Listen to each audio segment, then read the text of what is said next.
Je suis si nerveuse. Vous voyez, aujourd'hui, c'est mon premier jour d'école. Le tout premier. C'est vrai. Je m'appelle Véronique, j'ai 15 ans. Je n'ai jamais mis les pieds dans une école.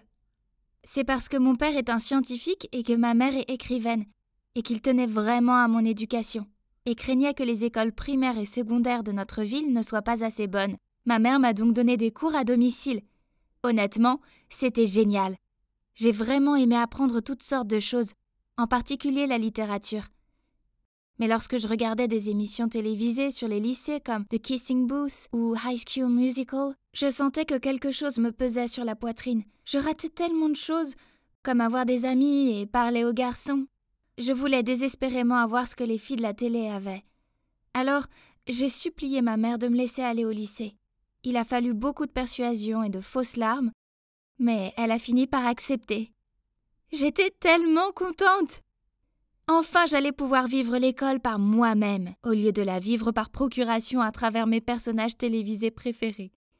Oh mon Dieu, qu'est-ce que je devrais porter? De quoi allais-je parler? Comment me ferais-je des amis? C'était vraiment en train d'arriver. Je pouvais à peine dormir la nuit précédente, et à la place, j'ai pris toute la nuit pour me préparer. C'était une étape importante dans ma vie. Donc je suis là, marchant dans la rue vers la station de bus. Waouh! J'ai jamais vu autant de personnes de mon âge avant. C'était comme un rêve devenu réalité. J'ai repéré un siège vide à côté de cette fille, alors je me suis approchée avec un sourire. « Excusez-moi, je peux m'asseoir ici ?» La fille m'a regardé de haut en bas, a roulé des yeux puis a posé son sac sur ce siège. « Désolée, c'est déjà pris. »« Ok, c'est bon. Je vais m'asseoir seule au fond alors, pas de problème. » La fille a dû se lever du mauvais bord du lit ou quelque chose comme ça. Mais bon, il s'est avéré qu'il n'y avait pas que la fille du bus qui s'était levée du mauvais pied. Parce que dès que Madame Dubois, ma professeure de littérature anglaise, m'a présentée à tout le monde en classe, j'ai vu que tout le monde me regardait bizarrement aussi. Est-ce qu'il se moquait de moi? Mais pourquoi? Avais-je de la confiture sur le visage? Madame Dubois m'a montré mon siège et le cours a commencé. Vous avez tous eu le temps de finir de lire Gatsby, le magnifique. Oh, j'adore ce roman. Tout au long du roman, Fitzgerald fait continuellement référence à une lumière verte que Gatsby ne cesse d'atteindre. Quelqu'un peut-il me dire ce que symbolise cette lumière verte? J'ai regardé autour de moi, m'attendant à voir tout le monde lever la main, mais à mon grand étonnement, ils étaient tous en train de fixer leur bureau pour éviter le contact visuel avec Madame Dubois. Hein? Mais pourquoi? C'était tellement facile. Soudain, Madame Dubois a dit « Personne, hein? Eh bien, toi, Catherine !» Tout le monde s'est retourné et a regardé une fille qui ajustait ses faux cils dans son miroir compact. Catherine a continué à tripoter ses cils en répondant « Un feu de signalisation n'a-t-il pas un feu vert? Alors bien sûr, ça veut dire qu'il peut traverser la rue. » Quoi? J'ai éclaté de rire, mais alors tout le monde s'est retourné pour me regarder. Oh mince, pourquoi suis-je la seule à avoir ri? Je veux dire, sa réponse était totalement hilarante. Madame Dubois s'est approchée de moi. Oh non, j'avais des ennuis. Véronique semble être la seule ici à comprendre pourquoi la réponse de Catherine était ridicule. Peux-tu expliquer cela à tes camarades de classe? La couleur verte en elle-même illustre l'idée d'avidité et d'argent, étant un symbole du désir de Gatsby pour Daisy. Gatsby a déjà tout ce dont on peut rêver, mais il continue à courir après cette lumière, ou, en d'autres termes, à courir après l'amour de sa vie, Daisy. Madame Dubois m'a fait un sourire satisfait, m'a tapoté l'épaule puis elle a dit « C'est exact. Très bien, Véronique. » Soudain, quelqu'un a craché le mot « nerd ». Tout le monde s'est mis à rire. Sérieusement? Comment ont-ils pu rire de ça, mais pas de la réponse stupide de Catherine? Silence! Madame Dubois s'est ensuite tournée vers Catherine et a dit « Peut-être que si tu utilisais tes yeux pour lire un livre au lieu de les utiliser pour porter des faux cils, Véronique n'aurait pas besoin de t'aider. » Catherine m'a jeté un regard, alors je lui ai souri, mais pourquoi me lançait-elle ce regard noir? Est-ce que j'ai fait quelque chose de mal? Après la fin du cours, je collais des photos mignonnes dans mon casier, quand Catherine et ses deux amies, Samantha et Britney, sont apparues à côté de moi. « Véronique, c'est ça? »« Oui, c'est ça. »« Oh mon Dieu, ton pull est... »« Oh, tu l'aimes? Ma mère... Si affreux! Pourquoi tu en portes un? Il ne fait même pas froid. Est-ce que ton miroir est cassé ou quoi? Pour quelle autre raison choisirais-tu de porter une tenue aussi affreuse? Elles se sont alors mises à rire toutes les trois. Qu'est-ce que tu veux dire? Je m'habille exactement comme Jess dans New Girl. Elle est superbe, n'est-ce pas? Ça les a fait rire encore plus fort. Alors que je me sentais encore confuse sur ce qui venait de se passer, une fille nommée Isabelle est arrivée. « Salut, j'ai entendu ce dont vous parliez. En fait, New Girl s'est terminé il y a quelques années, donc son style est un peu dépassé. Essaie de regarder Émilie à Paris, c'est la tendance actuelle. » Oh mon Dieu, j'ai pas pensé à ça. Pas étonnant que la fille dans le bus... Oh attends, pas étonnant que tout le monde à l'école me regardait bizarrement. Ils doivent penser que je viens du passé ou quelque chose comme ça. Et tu devrais faire attention. Catherine et sa bande aiment se moquer des autres, et je pense que tu es leur nouvelle cible. Oh, donc le regard de Catherine plus tôt dans la classe n'était pas juste un regard normal. Et alors? Merci, je n'ai pas peur d'elles. Je connais ce genre de filles méchantes. Elles ne font qu'aboyer sans mordre. Ce soir-là, j'ai regardé en boucle Émilie à Paris. C'est très chic. J'ai étudié le style de la mode et mélangé quelques tenues. Je me suis regardée dans le miroir et, oh là là, j'étais vraiment différente. Le lendemain à l'école, personne ne m'a regardée d'un drôle d'air. Qu'est-ce que vous en dites?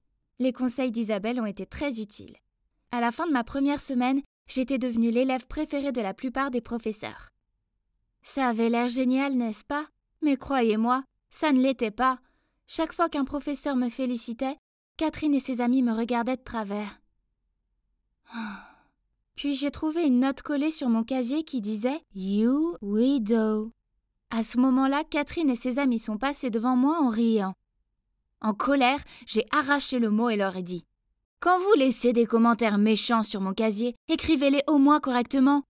Il manque un R à weirdo ». Elles ont immédiatement arrêté de rire et se sont précipitées pour que personne ne sache que c'était elles. Mon Dieu, elles étaient vraiment agaçantes. Le lycée ne se passait pas comme je l'avais imaginé. Je pensais que je serais l'une des enfants cool, pas celle qui se fait embêter. Ah!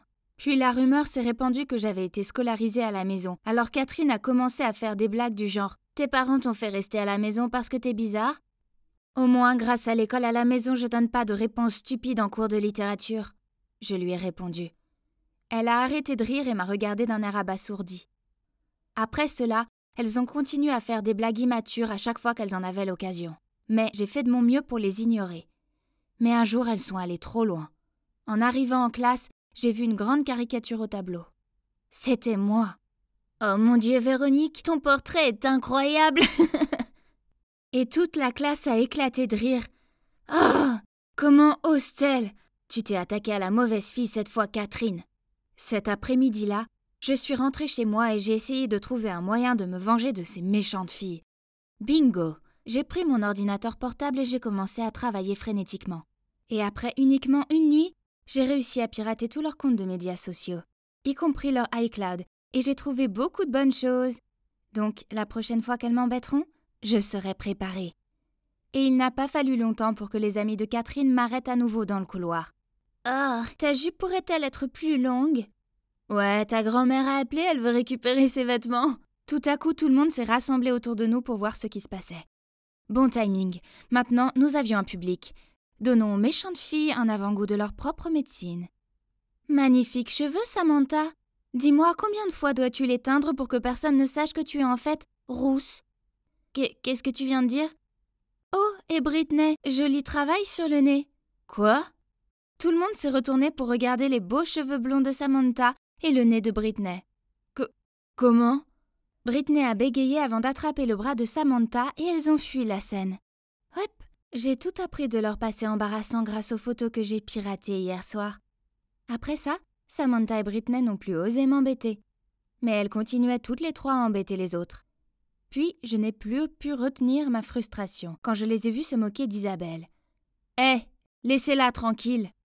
Catherine s'est retournée et a souri. « Tes parents ne t'ont pas appris qu'il est impoli d'interrompre les gens quand ils parlent? Ou bien ils ont aussi eu des opinions bizarres sur ce sujet? Oh, donc c'est comme ça qu'elle veut faire. Ça me va, c'est parti. » En parlant de parents, comment vous les tiens, Catherine? Oh, attends, ils sont pas en train de divorcer? Le sourire de Catherine a immédiatement disparu et a été remplacé par un regard d'effroi total et absolu. Puis elle s'est enfuie sans rien dire, laissant ses amis sous le choc. C'est vrai. J'ai vu un très long message privé sur le divorce de ses parents sur Facebook. Ça devait être sa façon d'exprimer ses pensées, mais elle a eu tort, ça s'est retourné contre elle. Après le départ de ces méchantes filles, Isabelle m'a remerciée, et d'autres élèves se sont rassemblés autour de moi pour me féliciter d'avoir tenu tête à Catherine et à sa clique. À partir de là, les méchantes filles m'ont évité comme la peste. Et juste comme ça, je suis passée de la fille ringarde scolarisée à domicile à la fille cool et populaire qui a eu le courage de s'opposer aux méchantes filles. C'est incroyable. Puis un jour, je suis allée aux toilettes pendant un cours, et j'ai entendu quelqu'un pleurer dans la cabine. Elle parlait au téléphone.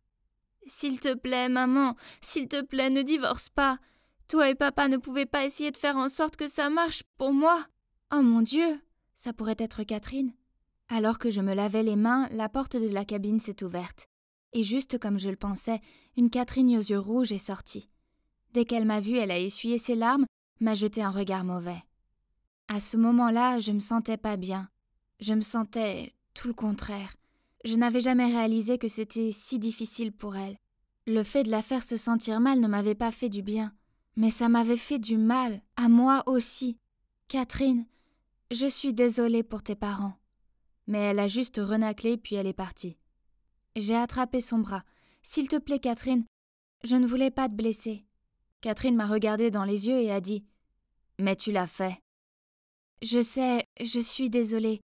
J'avais pas les idées claires. J'ai pas arrêté de m'excuser et au bout d'un moment, elle a fini par dire « Oh, eh bien, je suppose que j'ai été un peu méchante avec toi aussi. » Nous avons fini par parler et elle m'a dit qu'elle taquinait les gens pour se sentir mieux face à la situation de sa famille, qu'elle avait du mal à gérer. Alors je lui ai dit à quel point j'étais nerveuse à l'idée de commencer l'école. Nous avons eu une grande discussion et l'atmosphère s'est détendue entre nous. Donc, vous voyez, à partir de ce moment-là, les choses entre moi et les méchantes filles étaient géniales. Oh, attendez, ce ne sont plus les méchantes filles. Simplement, Catherine, Samantha et Britney. Elles ont appris que leurs actions envers moi et les autres élèves n'étaient pas cool. Et elles ont finalement compris ce que ça fait quand quelqu'un se moque de nous. Alors, elles ne le font plus à personne. Au bout du compte, le lycée s'est avéré être assez formidable, comme je l'avais imaginé. Et meilleur encore. Salut, je m'appelle Célia et ma famille est super riche. J'ai jamais eu besoin de travailler, mais j'en avais envie.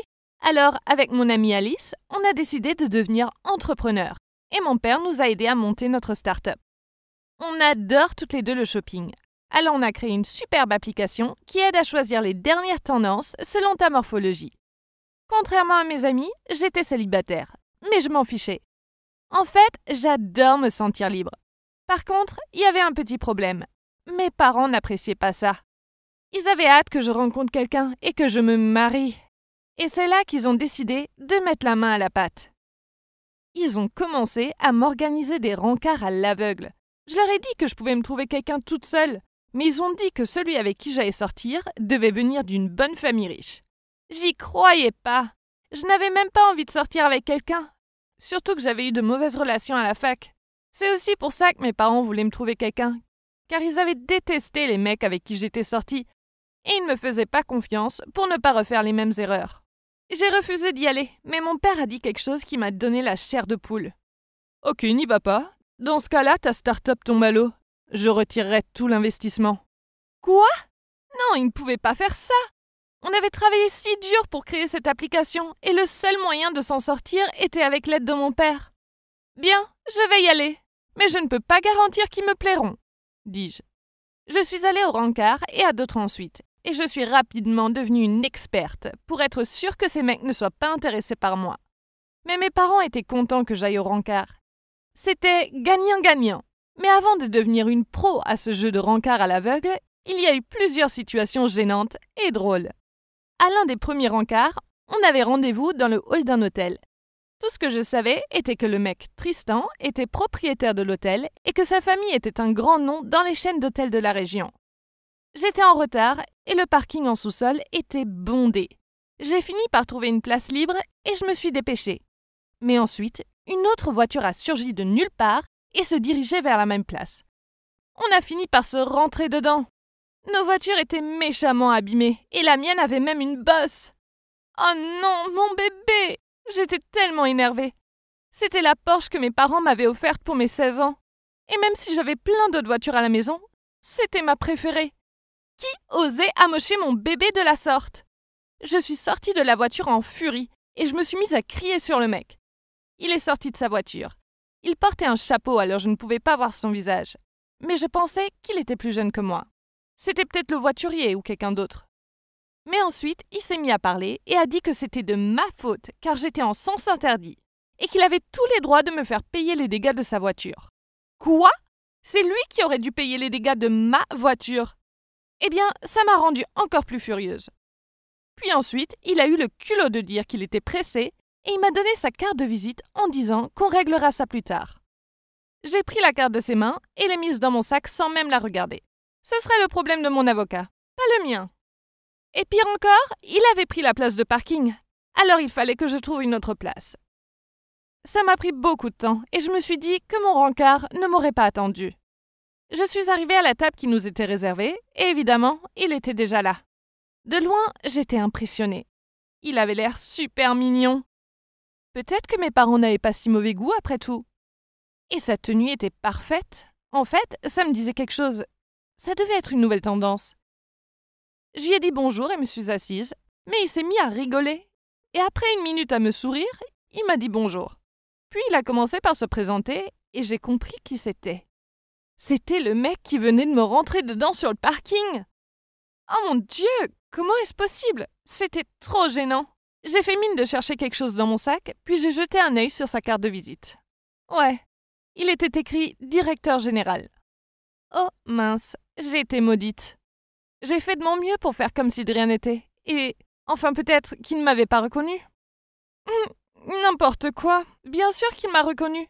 Et au fil du rencard, il n'arrêtait pas de me taquiner sur ça en disant que la place de parking était réservée au personnel. J'étais un peu dégoûtée. Il était super mignon et j'avais ruiné toutes mes chances. Je me sentais mal d'avoir fait mauvaise impression et je l'ai supplié de ne rien dire à mes parents. Il a accepté en disant que ce serait notre petit secret. Et après, ça s'est mieux passé. On est même devenus assez proches et de très bons amis. Vous vous demandez sûrement pourquoi ça n'a pas marché. Eh bien en fait, il est gay. Et il me faisait assez confiance pour me l'avouer. On est si proches que ça. Il ne l'avait même pas encore dit à ses parents. Et c'est pour ça que les rencarts à l'aveugle sont aussi horribles pour lui que pour moi. Alors c'est lui qui m'a donné l'idée de me comporter comme une garce pour que les mecs des rencarts ne soient pas intéressés. Tout ça grâce à notre propre rencard. Depuis, dès que j'ai un rendez-vous à l'aveugle, j'arrive en retard de plein gré pour donner la pire impression possible. Je porte une tenue de garce, une chemise noire large avec un jean troué et des baskets sales. Et évidemment, je mâche toujours un chewing-gum en m'assurant d'avoir l'air ennuyé à chaque instant. Ça rendait les mecs riches dingues et aucun n'a proposé de deuxième rendez-vous avec moi. Mais un jour, ça s'est pas passé comme prévu. Le mec avec qui j'étais en rencard, Corentin, a compris mon jeu et a même eu le culot de me demander à quoi je jouais. Ça m'a rendue folle. Et c'était le pire rencard. Mais il a dit à ses parents que ça s'était bien passé et qu'il voulait me voir à nouveau. Il voulait sûrement qu'on se batte. Puisque c'était le seul que j'avais vu en rendez-vous qui avait émis un avis positif, mes parents étaient super contents de l'entendre et ils m'ont fait continuer à le voir. Sans ça, ils ont dit qu'ils prendraient mes voitures et bloqueraient mes cartes de crédit. Je ne le supportais pas.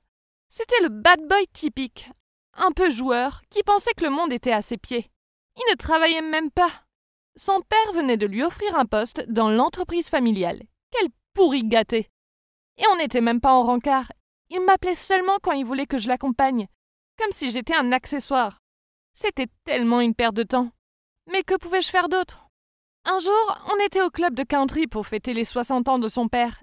C'était si ennuyeux que je suis sortie un moment. Il m'a vu jouer sur mon téléphone et il me l'a littéralement pris les mains en me taquinant. Il pensait que c'était drôle, jusqu'à ce qu'il voyait que j'avais envoyé des messages à Tristan. Soudainement, il parut distant. Puis il a demandé si j'étais proche de lui. Je n'ai même pas eu le temps de répondre. Il m'a rendu le téléphone et m'a laissé là. Je ne comprenais pas. Il était jaloux ou quoi? Après ça, il a disparu pendant quelques semaines, ce qui était bizarre, car normalement, il était avec moi tout le temps. Mes parents étaient inquiets, et ils m'ont forcé à aller voir s'il allait bien. Pourquoi est-il si pénible? Je ne voulais pas y aller, mais je le devais. Je suis allée chez lui, et l'appartement sentait l'alcool. J'ai marmonné d'agacement. « Hey, t'es alcoolique ou quoi?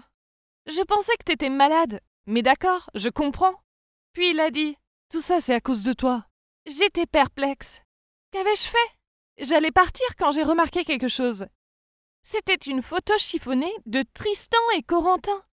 Oh mon Dieu! J'hallucine ou quoi? Je l'ai ramassée. Corentin a levé les yeux et a soupiré. Après un long silence gênant, Corentin m'a dit que Tristan était son ex. Quoi? Alors Corentin était gay aussi. Ils ont rompu. Ils avaient prévu de s'enfuir ensemble car aucun d'eux n'était assez courageux pour l'avouer à ses parents. Mais ensuite Corentin avait annulé le plan quand son père lui a proposé un poste dans son entreprise et un gros héritage. Il ne pouvait pas laisser passer ça. Tristan avait été blessé car Corentin avait préféré l'argent à leur relation. Ça fait 2 ans depuis et Corentin regrette beaucoup. Mais Tristan ne lui donne plus de nouvelles. C'est là que Corentin m'a demandé de l'aider à reparler à Tristan. Oh mon Dieu! Je ne sais pas si je devrais le faire, car je ne veux pas que Tristan sorte à nouveau avec un bad boy. Et en plus, peut-être que Tristan va penser que je prends parti pour Corentin et ne plus me parler non plus. Mais si Corentin avait vraiment changé? Alors, dans la première partie de mon histoire, mes parents m'ont organisé des rendez-vous à l'aveugle. D'abord, il y a eu Tristan, qui s'est avéré être gay. Alors, ça n'a pas fonctionné. Puis j'ai rencontré Corentin, qui était quasiment mon pire ennemi. On se détestait, mais il me faisait toujours venir au rendez-vous avec lui, et il se trouve qu'il était gay aussi. Et que Tristan était en fait son ex. Corentin m'a supplié de l'aider à récupérer Tristan. Alors voyons la réaction de Tristan. J'ai décidé de demander l'air de rien à Tristan de me parler de ses anciennes relations et tout, pour voir s'il allait parler de Corentin. Il a dit qu'il avait été horriblement trahi par son ex et qu'il ne lui avait toujours pas pardonné. Aucun doute, il parlait de Corentin. Je ne savais pas quoi faire. Ça me rendait triste de les voir souffrir tous les deux. De voir à quel point Corentin souhaitait désespérément que Tristan revienne m'a fait comprendre qu'il avait changé. S'il lui laissait une dernière chance, il ne risquerait pas de perdre Tristan une 2e fois. Alors j'ai décidé de les aider à se remettre ensemble. J'en ai d'abord parlé à Corentin et je ne l'ai jamais vu si heureux. Après ça, on a commencé à bien s'entendre, car on n'avait plus à faire semblant d'être en rencard. On pouvait juste être nous-mêmes. Et devinez quoi? Il n'est pas si mauvais que ça. En fait, il est comme moi. Il doit supporter que ses parents organisent des rencarts stupides. Il a même dit à mes parents que j'étais une fille géniale. Et après ça, mes parents commençaient à mieux me respecter. Le seul truc, c'est que je ne pouvais pas parler de mon plan à Tristan. En fait, Tristan ne savait même pas que je connaissais Corentin.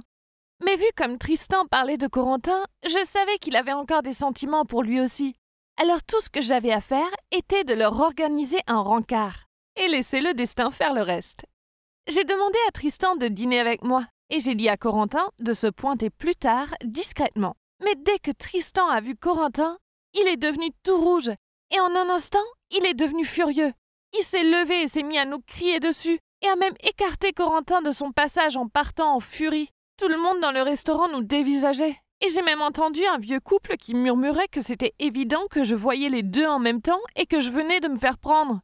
Quel embarras! Tristan m'en a beaucoup voulu après ça. J'ai donc dû essayer de me faire pardonner tout en essayant de le convaincre de laisser une autre chance à Corentin. Je savais que Tristan était un bec sucré. Alors je me suis mise à lui faire des cupcakes et des cookies et je l'ai laissé devant sa porte. Il n'ouvrait jamais. Peu importe combien de fois je frappais. Et une fois, je lui ai laissé un gâteau à étage au chocolat devant la porte et j'ai entendu une discussion de ses voisins. L'un d'eux disait « Oh, quand est-ce qu'elle va arrêter? Quelle croqueuse de diamants désespérée !» Puis l'autre me regardait et secouait la tête en disant « Vraiment, aucune dignité. Quel genre de fille court après un mec comme ça ?» J'étais très gênée. J'ai réalisé à quel point je passais pour une fille accro. Alors j'ai couru à ma voiture, mais avant de monter, Tristan est venu en courant. Il avait aussi entendu les voisins et il a réalisé à quel point j'avais fait des efforts. Il m'a dit « Célia, arrête. Tu essaies d'arranger les choses, mais ça n'a jamais été de ta faute. » Eh bien, au moins il me parlait à nouveau. Je lui ai dit que j'étais désolée et que ça me manquait de traîner avec lui. Alors il a dit qu'il me pardonnait, mais qu'il voulait une dernière chose. Je lui ai répondu avec un immense sourire. « Bien sûr, tout ce que tu voudras, Tristan. Je suis toute à toi aujourd'hui. » Ok, alors, allons au parc d'attractions. Ça fait longtemps et j'ai besoin d'évacuer tout ce stress. dit-il. Je suis quasiment sûre que je me suis mise à transpirer un peu en entendant ça, car j'avais une phobie de la hauteur. Alors on y est allé et on a fait toutes les attractions que Tristan voulait faire. Je devais fermer les yeux à chaque fois et j'ai presque passé la journée cramponnée à lui de peur. Mais Tristan semblait s'amuser et j'étais contente de le rendre heureux à nouveau. C'était tout ce qui comptait.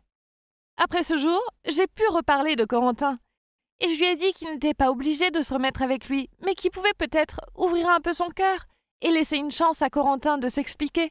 Il a accepté à contre-cœur pour que j'arrête d'en parler et il lui a laissé une chance. Enfin, pas vraiment une chance, mais il a gardé les cadeaux que Corentin lui avait envoyés au lieu de les retourner et il a débloqué son numéro. Ils ont même recommencé à se parler. À chaque fois que Tristan répondait à Corentin, il m'appelait pour me le dire et il était super content. Ils se sont même revus pour parler sérieusement de ce qui s'était passé. Maintenant, il n'y a plus de querelle entre eux et tout ce qui restait à faire était que Corentin fasse quelque chose pour reconquérir Tristan.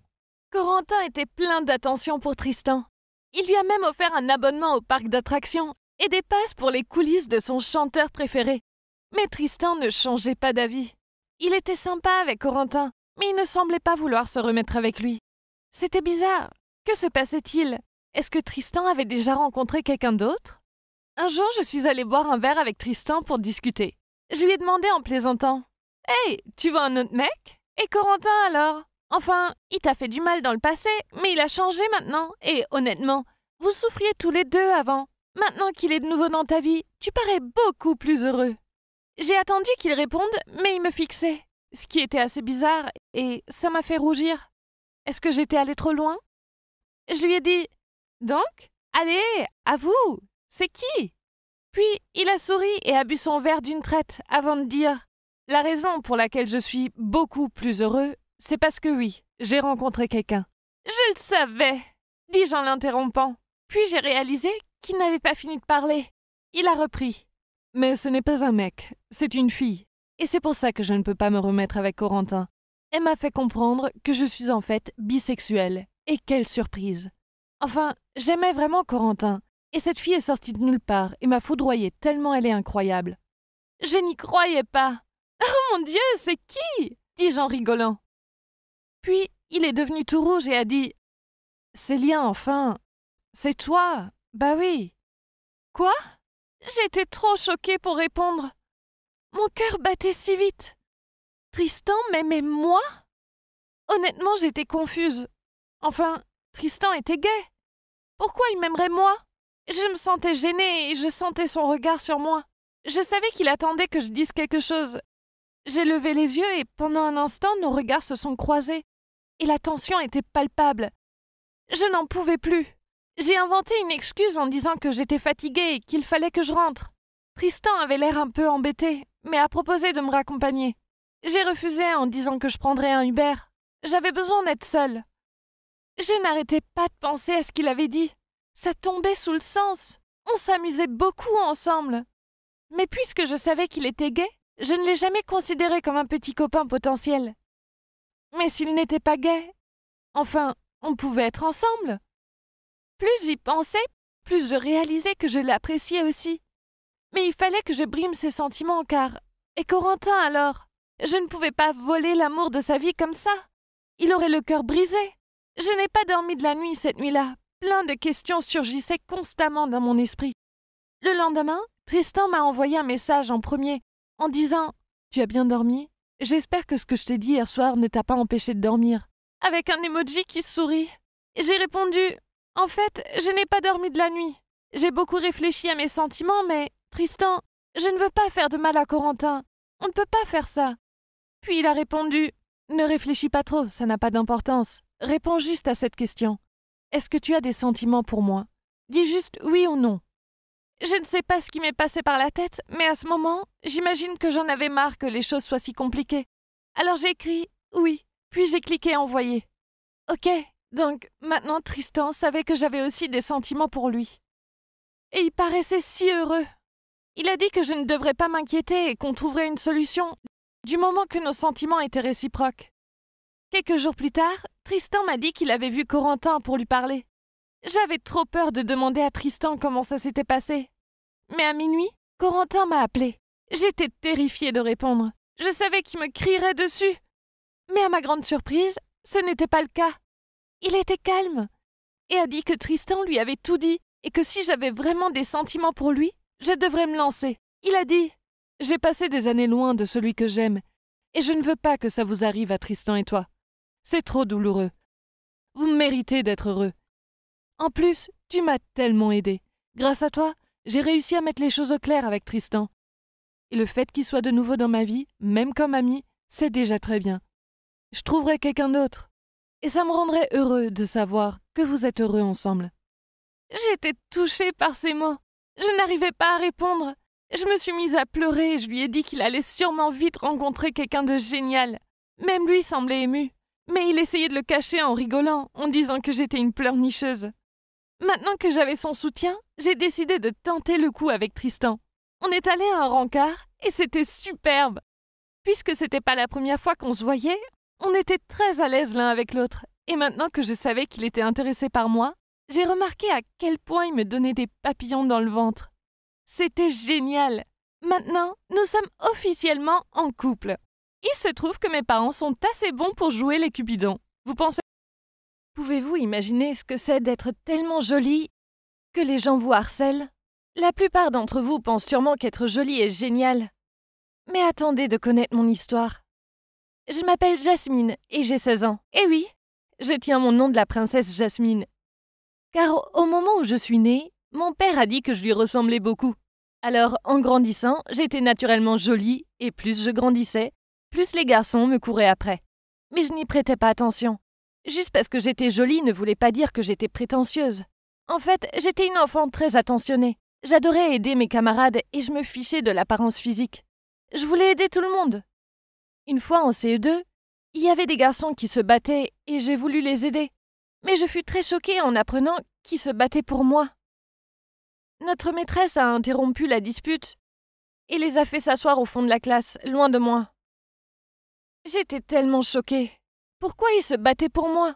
Eh bien, quand j'étais en CM2, j'étais devenue encore plus jolie et à un moment, il y avait 5 garçons qui se battaient pour moi. Un jour, 2 d'entre eux, Jason et Tom, couraient tous les 2 vers moi de part et d'autre de la cour. J'étais là à les regarder arriver, puis j'ai paniqué et j'ai vite esquivé. Ils se sont rentrés dedans et sont tombés. Honnêtement, c'était très drôle. Je les ai aidés à se relever, mais au fond de moi, j'étais morte de rire. La plupart des filles adoreraient avoir une telle attention, mais ça me rendait folle. Je voulais juste qu'on m'apprécie pour qui j'étais, pas parce que j'étais jolie. Mais si je recevais beaucoup d'attention de la part des garçons, les filles ne m'aimaient pas. Il y avait une fille, Mia, qui me détestait tellement qu'elle m'embêtait. Elle faisait toujours son possible pour me faire des horreurs.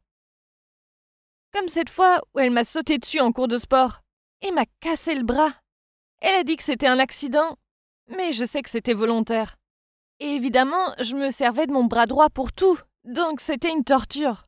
J'ai beaucoup pleuré parce que pendant des mois, je n'ai rien pu écrire. Et écrire était ce que j'aimais le plus au monde. Et ce n'était pas le seul accident horrible avec Mia. Une fois, j'étais au parc avec mon grand frère, et il m'a laissé seule au balançoire pour aller avec ses amis. Dès qu'il était hors de ma vue, j'ai vu Mia venir vers moi. Elle avait l'air en colère, et j'ai vite fermé les yeux car j'étais effrayée. Je pensais qu'elle allait me frapper. Mais soudainement, j'ai entendu quelqu'un courir, et j'ai ouvert mes yeux juste à temps pour voir mon frère lui attraper le bras, pour l'empêcher de me frapper. Il me protégeait. Mais ensuite, c'est allé trop loin. Il lui a frappé le visage si fort que son cou lui a cassé une dent de devant. Elle criait et pleurait. Et mon frère m'a attrapée, puis j'ai couru hors du parc avec lui. Après ça, Mia ne m'embêtait plus. Je suis passée au collège et je l'ai plus jamais revue. Mais ma vie ne s'était pas améliorée. Vous voyez, dans mon nouvel établissement, les uniformes étaient super moches. Je suis passée d'une jolie fille à un véritable garçon manqué. On devait porter ces t-shirts rouges avec un pantalon large beige. Honnêtement, ça ne m'allait pas du tout. Bien sûr, j'étais contente de ne plus être la raison des querelles entre les garçons. Mais je n'aimais pas me sentir moche dans l'uniforme. Puis, quand on a eu le spectacle de danse du collège, on avait enfin le droit de porter ce qu'on voulait. J'ai choisi de porter ma petite robe noire préférée qui dessinait mes formes. Dès que j'ai passé les portes pour entrer sur la piste, tout le monde me regardait. Je n'arrivais pas à croire à quel point ma tenue pouvait faire la différence. Tous les mecs essayaient d'attirer mon attention. Mais je voulais seulement danser. C'était une soirée amusante. Mais le lendemain était dingue. Je suis allée en cours et on devait rendre nos rédactions. Je suis allée rendre la mienne au prof. Puis quand je suis retournée m'asseoir, une fille qui s'appelle Paola m'a interpellée et a dit « Jasmine, tout le monde sait que tes melons sont des faux. T'as fait de la chirurgie? À vous !» Elle a dit tout haut et tout le monde s'est mis à rire. Même mes amis. J'étais tellement gênée que je me suis enfuie en pleurant. Pourquoi disait-elle ce genre de choses? Pour empirer les choses, quand je suis arrivée à ma place, j'ai vu que quelqu'un avait saccagé mon dessin. J'adore dessiner, surtout les personnages de Dragon Ball. Et j'avais dessiné un Goku ce matin. Quelqu'un l'avait ruiné en dessinant de faux seins. Puis juste en dessous, il était écrit « Tu es tellement fausse ». Je voulais vraiment partir en courant et ne plus jamais revenir. Les gens étaient si méchants. Soudainement, un mec appelé Peter, qui était déjà assez désagréable avec moi, a attrapé mon dessin et l'a déchiré. Je ne comprenais pas pourquoi on me traitait comme ça. Le reste de ma scolarité au collège fut similaire. J'étais triste et je pensais que le lycée serait mieux. Mais lors de mon premier jour, j'étais assise toute seule et j'ai entendu un groupe de filles murmurer des choses sur moi. Elles étaient toutes très jolies et populaires, j'ai essayé de les ignorer. Mais deux sont venues me voir et se sont assises de chaque côté de moi. J'étais terrifiée. Mais soudainement, l'une d'elles a dit « Oh my God, t'es tellement jolie! Comment ça se fait que tu manges toute seule? Tu peux venir t'asseoir avec nous car tu es bien assez jolie. » Après mon expérience au collège, j'étais très contente qu'on soit de nouveau sympa avec moi. Très vite, je me suis mise à traîner avec les jolies filles tout le temps. Et la meneuse du groupe, Amanda, m'a demandé si j'avais un copain. Et quand je lui ai dit que non, elle a rigolé en disant « Ne t'inquiète pas, on va t'en trouver un. » Mais je ne voulais pas qu'elle m'en trouve un. Car plus je traînais avec elle, plus je réalisais que les mecs qu'elles aimaient étaient de véritables perturbateurs. Et je n'étais pas du tout intéressée par ce genre de mecs. Après quelques semaines à traîner avec elle, je me suis rendu compte que c'était trop. Je ne voulais pas passer mes journées à raconter des ragots et à être dans le mélodrame. Juste parce que j'étais une jolie fille ne voulait pas dire que j'étais obligée de traîner avec les jolies filles. J'ai entendu qu'il y avait un nouveau au lycée, et les filles se moquaient de lui pour une raison que j'ignore. Je n'aimais pas ce qu'elles disaient sur lui. Alors le lendemain, j'ai décidé de me présenter et de voir s'il allait bien. Eh bien, je ne savais pas pourquoi on se moquait de lui. Il était canon! Canon à en crever! Mais il était super timide. Alors je me suis assise à une table près de lui et je le fixais sans arrêt. J'ai fini par trouver le courage d'aller me présenter. « Salut, moi c'est Jasmine, dis-je. Enchantée. » Puis il a dit « Moi c'est Chris, salut. » Et après ça, on a discuté. Et je n'arrivais pas à croire à quel point on avait des points communs. Je voyais que tout le monde nous regardait discuter, mais je m'en fichais. Chris a dit qu'il avait été inquiet que personne ne veuille être son ami. Et je lui ai dit que moi, je voulais bien. Après ça, on a commencé à se voir tous les jours. Et je suis vite tombée amoureuse de lui. Il était un peu geek, mais ça me plaisait. Une fois avant la Saint-Valentin, il m'a demandé quel était mon bonbon préféré. Puis le jour de la Saint-Valentin, il m'a fait la surprise de m'offrir des fleurs, une boîte de chocolat et un ours en peluche. Puis quelques jours plus tard, il m'a fait une autre surprise. Il avait commandé tous mes bonbons préférés, des Skittles, des Sour Patch Kids et des Airheads. J'étais super contente. C'était la chose la plus romantique qu'on ait faite pour moi. Et il n'était pas seulement intéressé par moi parce que j'étais jolie. Il se souciait vraiment de moi. On a commencé à sortir ensemble après ça, puis j'ai eu mon premier baiser. C'était plutôt drôle car je n'avais jamais embrassé quelqu'un avant. Alors, je n'avais aucune idée de ce que je faisais. Mais c'était agréable. Et après un moment, j'ai pris le coup de main.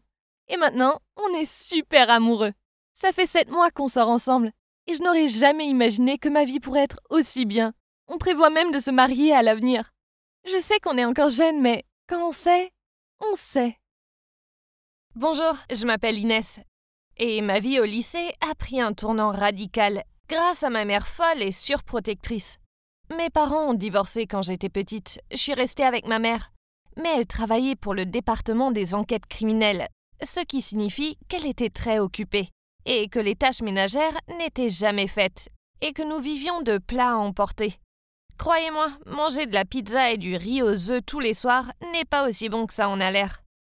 Mes grands-parents voyaient que ma mère avait du mal à gérer ses engagements professionnels et familiaux, alors je suis allée vivre chez eux. Cela ne me dérangeait pas, car ma mère me rendait toujours visite le week-end. Et en plus, les repas de grand-mère sont délicieux. Mais ensuite, maman a changé de service. Elle est passée de la poursuite des criminels à la gestion de la paperasse au commissariat. En raison de ces changements de position, Elle avait beaucoup plus de temps libre. Alors, je suis retournée vivre avec elle. C'est en vivant avec elle que j'ai réalisé à quel point elle était différente de moi. Quand je dis différente, c'est carrément mon opposé. Car elle est forte, féroce et impulsive. En fait, elle est comme un homme. Alors que moi, je suis une fille douce et féminine qui aime porter de jolis vêtements et regarder des films romantiques. Vous pouvez imaginer mon horreur lorsque j'ai invité ma meilleure amie, Eva, et que maman se promenait dans la maison avec un débardeur tête de mort, un jean déchiré et des bottes de motard. On aurait dit qu'elle allait faire un rallye à vélo. Ouais, c'était juste son style habituel. Mais je m'attendais à ce qu'elle agisse au moins normalement une fois quand nous recevons quelqu'un.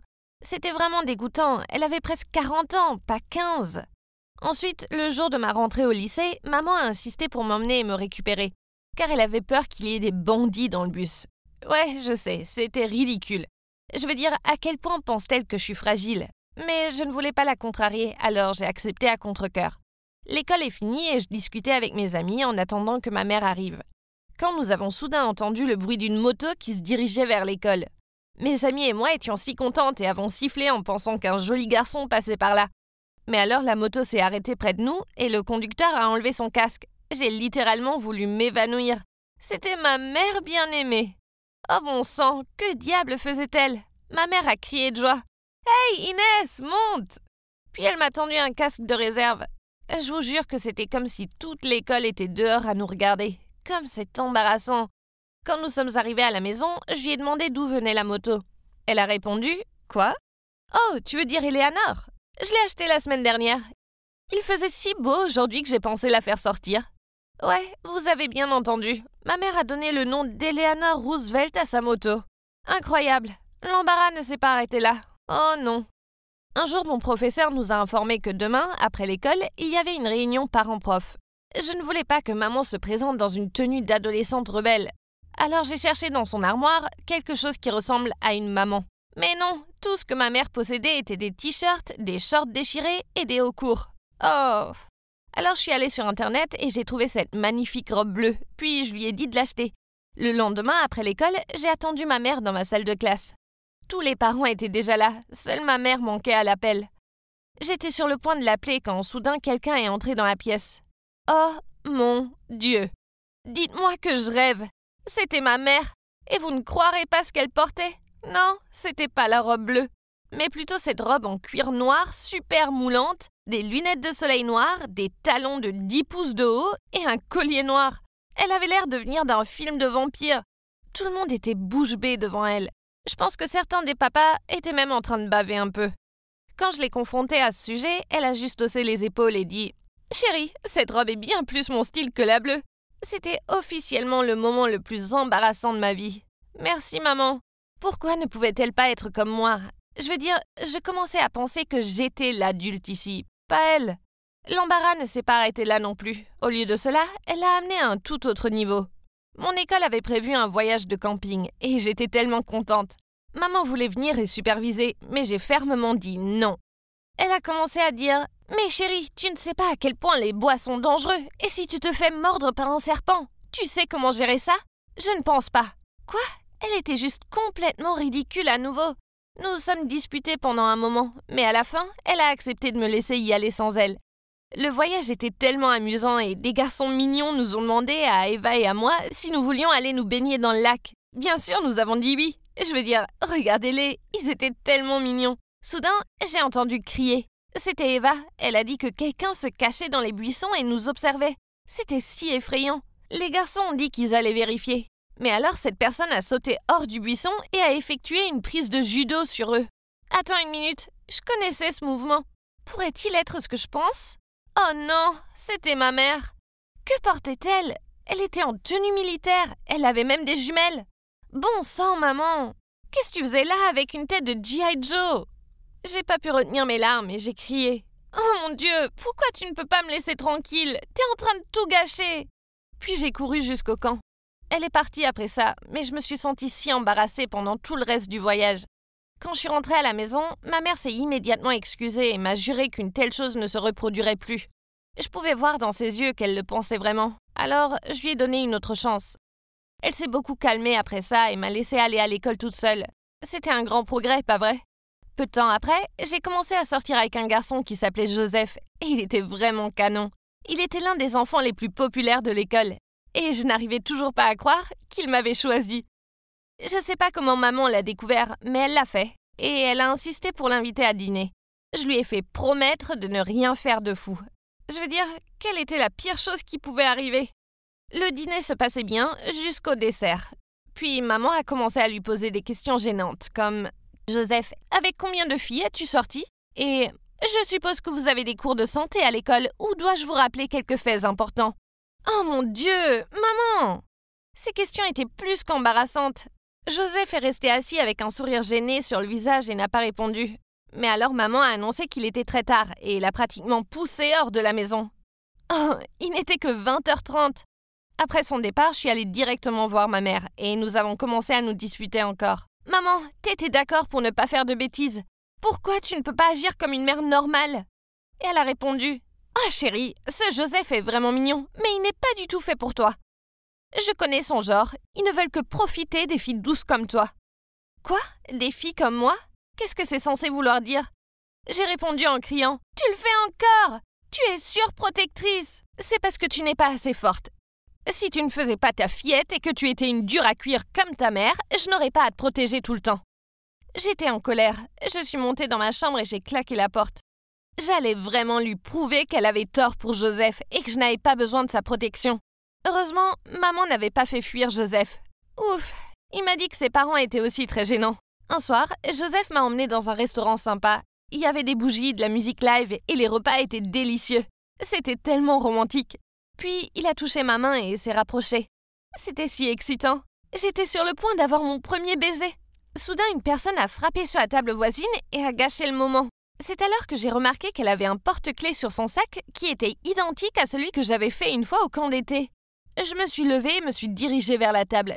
Une dame d'âge moyen aux cheveux blonds et aux lunettes de soleil était assise là. J'ai essayé de regarder son visage, mais c'était comme si elle m'évitait. J'ai regardé de plus près et je n'arrivais pas à le croire. J'ai arraché la perruque de sa tête et oui, c'était ma mère, encore une fois. Pour être honnête, je n'avais plus envie de me disputer avec elle. Ce qui s'était passé ce jour-là était la preuve qu'elle ne pouvait pas changer. Alors j'ai simplement dit d'une voix calme « Je te déteste, maman. Tu es la pire maman qui soit. » Puis j'ai attrapé le bras de Joseph et je suis partie en courant. Ok, peut-être que ce que j'ai dit était un peu dur, mais elle venait de ruiner ce qui aurait été mon premier baiser. Je n'arrivais plus à me concentrer sur notre rencard après ça, alors j'ai demandé à Joseph de me ramener chez moi. Mais à ma grande surprise, il m'a ramené chez lui. Oh, je savais ce que ça voulait dire, mais je n'étais pas encore prête pour tout ça. Alors je lui ai dit que j'allais prendre un Uber. Soudain, il a attrapé mon bras et a essayé de me traîner dans sa maison. Je n'arrivais pas à croire que ça se passait vraiment. Maman avait raison à son sujet. Je paniquais, mais je me suis soudain souvenue d'une chose importante qu'elle m'avait apprise. Alors j'ai utilisé sa prise de judo sur lui. Ça a marché. Il était allongé sur le sol et il gémissait de douleur. Ah! Et c'est alors que ma mère est arrivée sur sa moto. Dès que je l'ai vue, j'ai couru vers elle.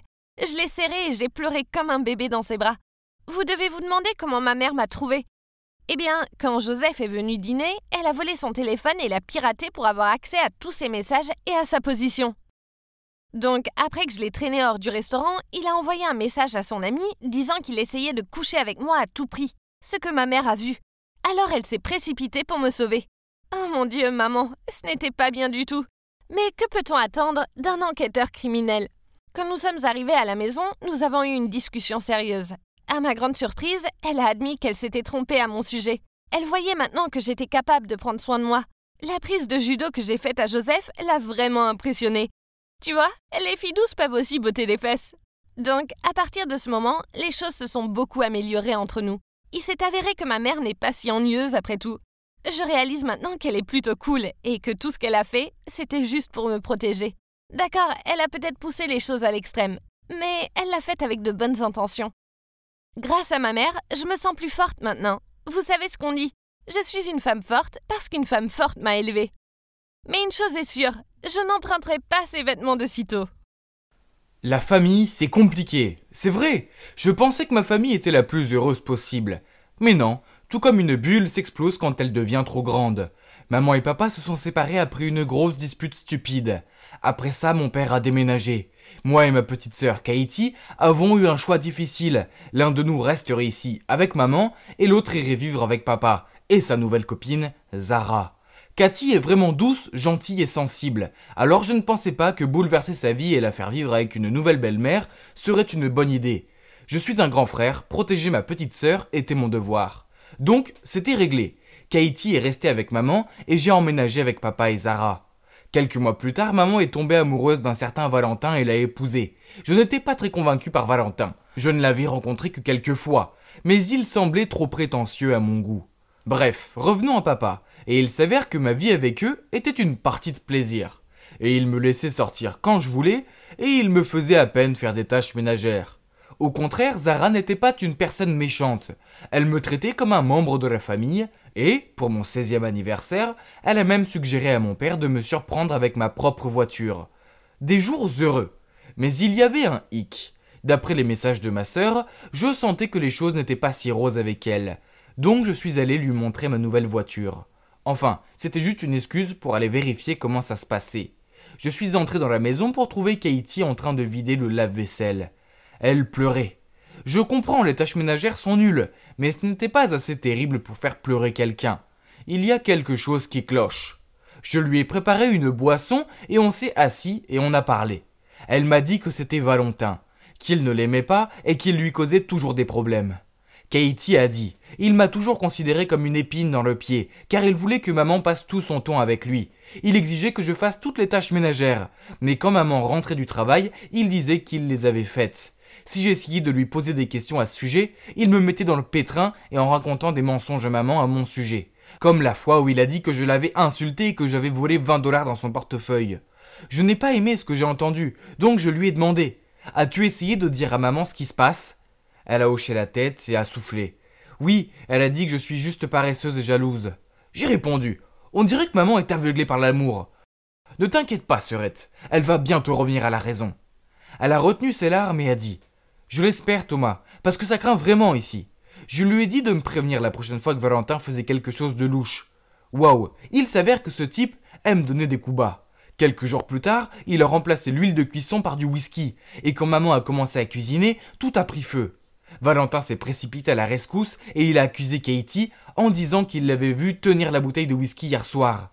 Mais il a supposé qu'elle essayait simplement de la voler. Puis il a dit à maman que Katie avait insisté pour qu'il cuisine son steak. Donc la farce devait lui être destinée. Maman l'a tout de suite cru et l'a puni en lui faisant manquer le bal de l'école et en lui faisant faire des tâches ménagères à la place. Pauvre Katie, elle était si bouleversée. Mais une semaine plus tard, Valentin le sournois a encore frappé. Cette fois, Katie l'a vu remplacer la mayonnaise light de maman par de la mayonnaise complète. Katie s'est précipitée chez maman pour l'attraper en flagrant délit, mais quand elle est arrivée, elle l'a vu étaler de la mayo light sur son bagel. Maman a crié sur Katie pour avoir dit des mensonges sur son beau-père, et l'a punie encore une fois. C'était nul. Ma sœur est la plus gentille des filles, et elle ne mérite pas ça. Sans parler du fait que certaines de ses farces semblent dangereuses. Pas tant celle de la mayonnaise, mais celle du feu aurait pu mal finir. Ce Valentin devait arrêter de jouer, et il était temps que je lui montre que personne ne s'en prend à ma petite sœur. Donc j'ai suggéré que nous échangions les choses pendant quelques semaines. Katie irait vivre avec papa et apprendrait à connaître Zara, et moi j'irais vivre avec maman et apprendrais à connaître Valentin. Il est clair que Valentin savait qu'il ne pouvait pas m'embêter, donc la première semaine, il est resté hors de mon chemin. J'ai utilisé ce temps pour faire le plein, me relaxer, apprécier la cuisine de maman et préparer ma vengeance. Quand la deuxième semaine est arrivée, j'étais prêt à faire de la vie de Valentin une misère. Sacré vénard de Valentino. Maman travaillait très dur car Valentin avait perdu son emploi. Alors, en bon fils que je suis, je l'ai conduite à l'épicerie. Maman était si heureuse de mon aide et elle m'a promis de me faire mon omelette préférée. Quand nous sommes rentrés à la maison, maman a appelé Valentin pour qu'il vienne aider à porter les sacs à l'intérieur. Il a essayé de l'impressionner en les portant tous à la fois. Mais l'un d'eux s'est ouvert et les provisions sont parties dans tous les sens, y compris la boîte d'œufs. Oups, maman était furieuse et lui a crié « Voilà ce qui arrive quand on essaye de se vanter et faire l'homme fort. Maintenant, je ne peux pas avoir d'omelette pour mon dîner et j'attendais ça avec impatience. » Haha, voir son expression stupéfaite était tellement drôle. Oui, j'ai fait un trou dans le fond du sac pour que ça arrive. J'en avais pas encore fini avec lui. Aucune chance. Donc les jours suivants, quand maman est partie super tôt pour le travail, j'ai versé des cornflakes partout, jeté du linge sale sur le sol, mis la gamelle du chien sur le canapé et j'ai marché partout avec mes baskets sales. J'ai même emporté le petit déjeuner que maman avait préparé pour Valentin à l'école pour qu'il se réveille affamé et qu'il passe la journée à nettoyer mon désordre. Ah! Naturellement, Valentin n'était pas content de moi. Alors quand je suis rentré de l'école, il m'a forcé à tondre la pelouse. Ce gars avait l'air si fatigué d'avoir passé la journée à débarrasser mes affaires. Alors, ça me va. Quand maman est rentrée et m'a vu, j'ai repris mon souffle et j'ai dit « J'ai eu une journée chargée avec l'école, mais Valentin m'a quand même fait faire toutes les corvées. Je suis si fatigué, maman. » Maman s'est précipitée à l'intérieur et a trouvé Valentin en train de regarder des dessins animés. Alors elle lui a crié dessus « Tu es à la maison toute la journée. Alors pourquoi tu ne tonds pas la pelouse au lieu d'obliger mon fils à le faire ? Moi je dois aller travailler et mon fils doit faire des sales corvées. Alors quel est exactement ton rôle dans cette maison ?» Valentin est resté bouche bée. Mais ça ne s'est pas arrêté là, car maman était tellement en colère qu'elle l'a fait dormir sur le canapé. Valentin m'a évité après ça, mais ce n'était pas suffisant. Je devais faire en sorte qu'il laisse ma sœur tranquille. Je devais faire comprendre à Valentin que sa façon de faire était mauvaise. Je savais que maman et Valentin avaient une tirelire dans leur chambre pour leurs futurs enfants. Alors, quand ils n'étaient pas là, je me suis faufilé dans leur chambre, j'ai cassé la tirelire et j'ai caché l'argent dans la veste de Valentin. Ce soir-là, après le dîner, j'ai demandé à maman si je pouvais emprunter ses écouteurs. Elle est allée les chercher dans sa chambre. Juste au moment où Valentin a pris sa veste et est allé partir. Au moment où il a franchi la porte, nous avons entendu un cri affolé à l'étage. C'était ma mère. Elle avait dû trouver la tirelire cassée et a couru en bas en criant après Valentin. Il est resté sur le pas de la porte, confus. Mais elle a vérifié ses poches et voilà, l'argent était là. Elle l'a agité en colère devant son visage. « C'est quoi ça, hein ? Tu vas dépenser les économies pour notre enfant, c'est ça ? Tu ne gagnes pas d'argent, alors arrête de tout gâcher. » Ils se sont disputés dehors. Alors je suis monté dans ma chambre et j'ai regardé par la fenêtre. Soudain, une voiture s'est arrêtée et une fille bien habillée en est sortie. Oh wow, c'était Katie. Elle a couru vers maman et l'a prise dans ses bras. Puis papa et Zara sont apparus. Il s'avère que Katie a passé un bon moment chez papa. Zara a toujours voulu avoir une fille. Alors quand Katie est arrivée, elle était si heureuse qu'elle l'a emmenée faire du shopping, la coiffer et la gâter. Quand maman a regardé sa propre fille qui avait une meilleure vie avec sa belle-mère, j'étais sûr qu'elle a réalisé à quel point elle était mauvaise. Je pouvais voir son visage honteux. Je me suis précipité en bas et j'ai salué ma sœur. Puis je me suis tourné vers maman et lui ai dit « Maman, tu devrais t'occuper davantage de Katie. Tu vois, Valentin me maltraitait. Tu ne sais pas à quel point il était dur avec elle. Nous t'aimons, alors fais confiance à Katie comme tu m'as fait confiance. » Puis je me suis tourné vers Valentin. « Tu es son mari, mais cela ne veut pas dire que tu peux nous remplacer dans le cœur de notre maman. Les mamans aiment toujours plus leurs enfants. Ne sois pas enfantin et n'essaye pas de les séparer ou je reviendrai. » Et je lui ai fait un clin d'œil. « Ouais, ok. » Il a grogné puis il s'est retourné vers Cathy et a dit « Je suis désolé, Katie. Que dirais-tu de commencer une nouvelle page ?» Katie a souri gentiment et elle a dit « Ok, j'aimerais bien. » On dirait que j'ai sauvé la journée. Maintenant, Valentin savait que s'il s'en prenait encore à Katie, je serais de retour. Après ça, maman a continué à faire toutes les corvées à Valentin. Mais Katie, qui est une fille adorable, l'a aidé. Quant à moi, je suis retourné à ma vie chez papa. J'y allais plus souvent pour voir Katie et déposer maman à l'épicerie. Et Katie venait souvent faire des barbecues et se faire dorloter par Zara. Donc à la fin, tout a fonctionné et maintenant, nous sommes une grande famille. Dingue et totalement disparate. Mais bon, tant que tout le monde est heureux et n'essaye pas d'embêter ma petite sœur, ça me va. Vous savez ce que c'est que d'être une princesse gâtée ? Moi, je le sais. Car mon père est milliardaire. Alors, la grande vie est à moi. Non seulement nous vivons dans un manoir de 5 étages, mais j'ai grandi sans avoir à lever un seul de mes jolis doigts, parfait et délicat. Je m'appelle Sophie et pendant toute mon enfance, tout était fait pour moi. Il y avait une bonne pour me brosser les cheveux, faire mon lit et même faire mes devoirs. Je n'avais même pas besoin de fouiller dans ma garde-robe pour trouver une tenue quotidienne, car j'avais mon propre styliste personnel pour cela. Et alors, je suis gâtée. Mais je ne peux rien au fait que je suis si parfaite. Je suis bien trop belle pour rester coincée dans une salle de classe étouffante à étudier. Alors que je pourrais faire la fête ou côtoyer les stars dans des cocktails de luxe. Mais un matin, après une soirée particulièrement délirante, je suis arrivée à la maison avec un visage maquillé et une seule chaussure. Papa a froncé les sourcils et m'a dit « Sophia, tu ne peux pas continuer comme ça. Tu vas aller à l'université. Tu commences la semaine prochaine. » Mais papa, j'ai pas besoin d'aller à l'université. Aller à l'école, c'est nul. Et on a assez d'argent pour plusieurs générations. On n'a qu'à voyager et s'amuser. Mais papa insistait sur le fait que je pouvais pas dormir toute la journée et faire la fête toute la nuit. Oh, j'ai donc décidé de me spécialiser dans la décoration d'intérieur pour l'instant. Certains cours étaient bien. Je veux dire, j'aimais bien les jolis tissus, mais je voyais pas l'intérêt d'être là. Donc, après un mois, j'ai abandonné et j'ai planifié un long voyage avec mes meilleurs amis.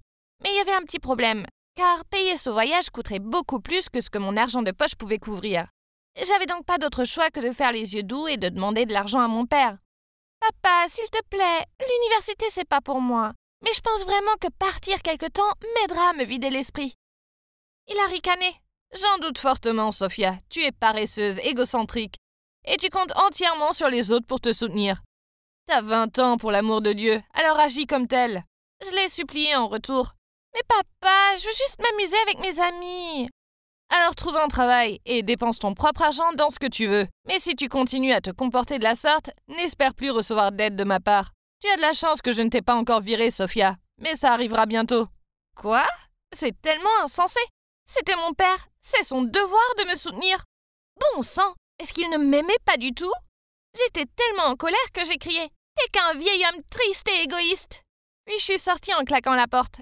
Je demandais à ma bonne de faire mes valises quand maman est entrée et m'a tendu une carte bancaire en disant que c'était un secret entre nous deux. Youpi! Merci maman! Maintenant que le voyage de rêve commence! Waouh! C'était vraiment le paradis pour moi, avec des cocktails dans la piscine et des journées de détente à la plage. Enfin, jusqu'à ce que mes amis disent qu'ils voulaient une journée d'exploration. Il faisait chaud et humide dehors, mais je voulais pas rester seule, alors j'ai accepté à contre-cœur de les suivre. Nous sommes retrouvés dans cette petite forêt et j'ai choisi de m'asseoir sous un parasol pendant que mes amis allaient se baigner dans la cascade voisine. Parce que je n'allais pas ruiner mes cheveux pour qui que ce soit. Je ne comprenais pas comment cela pouvait être la définition de fun de quelqu'un.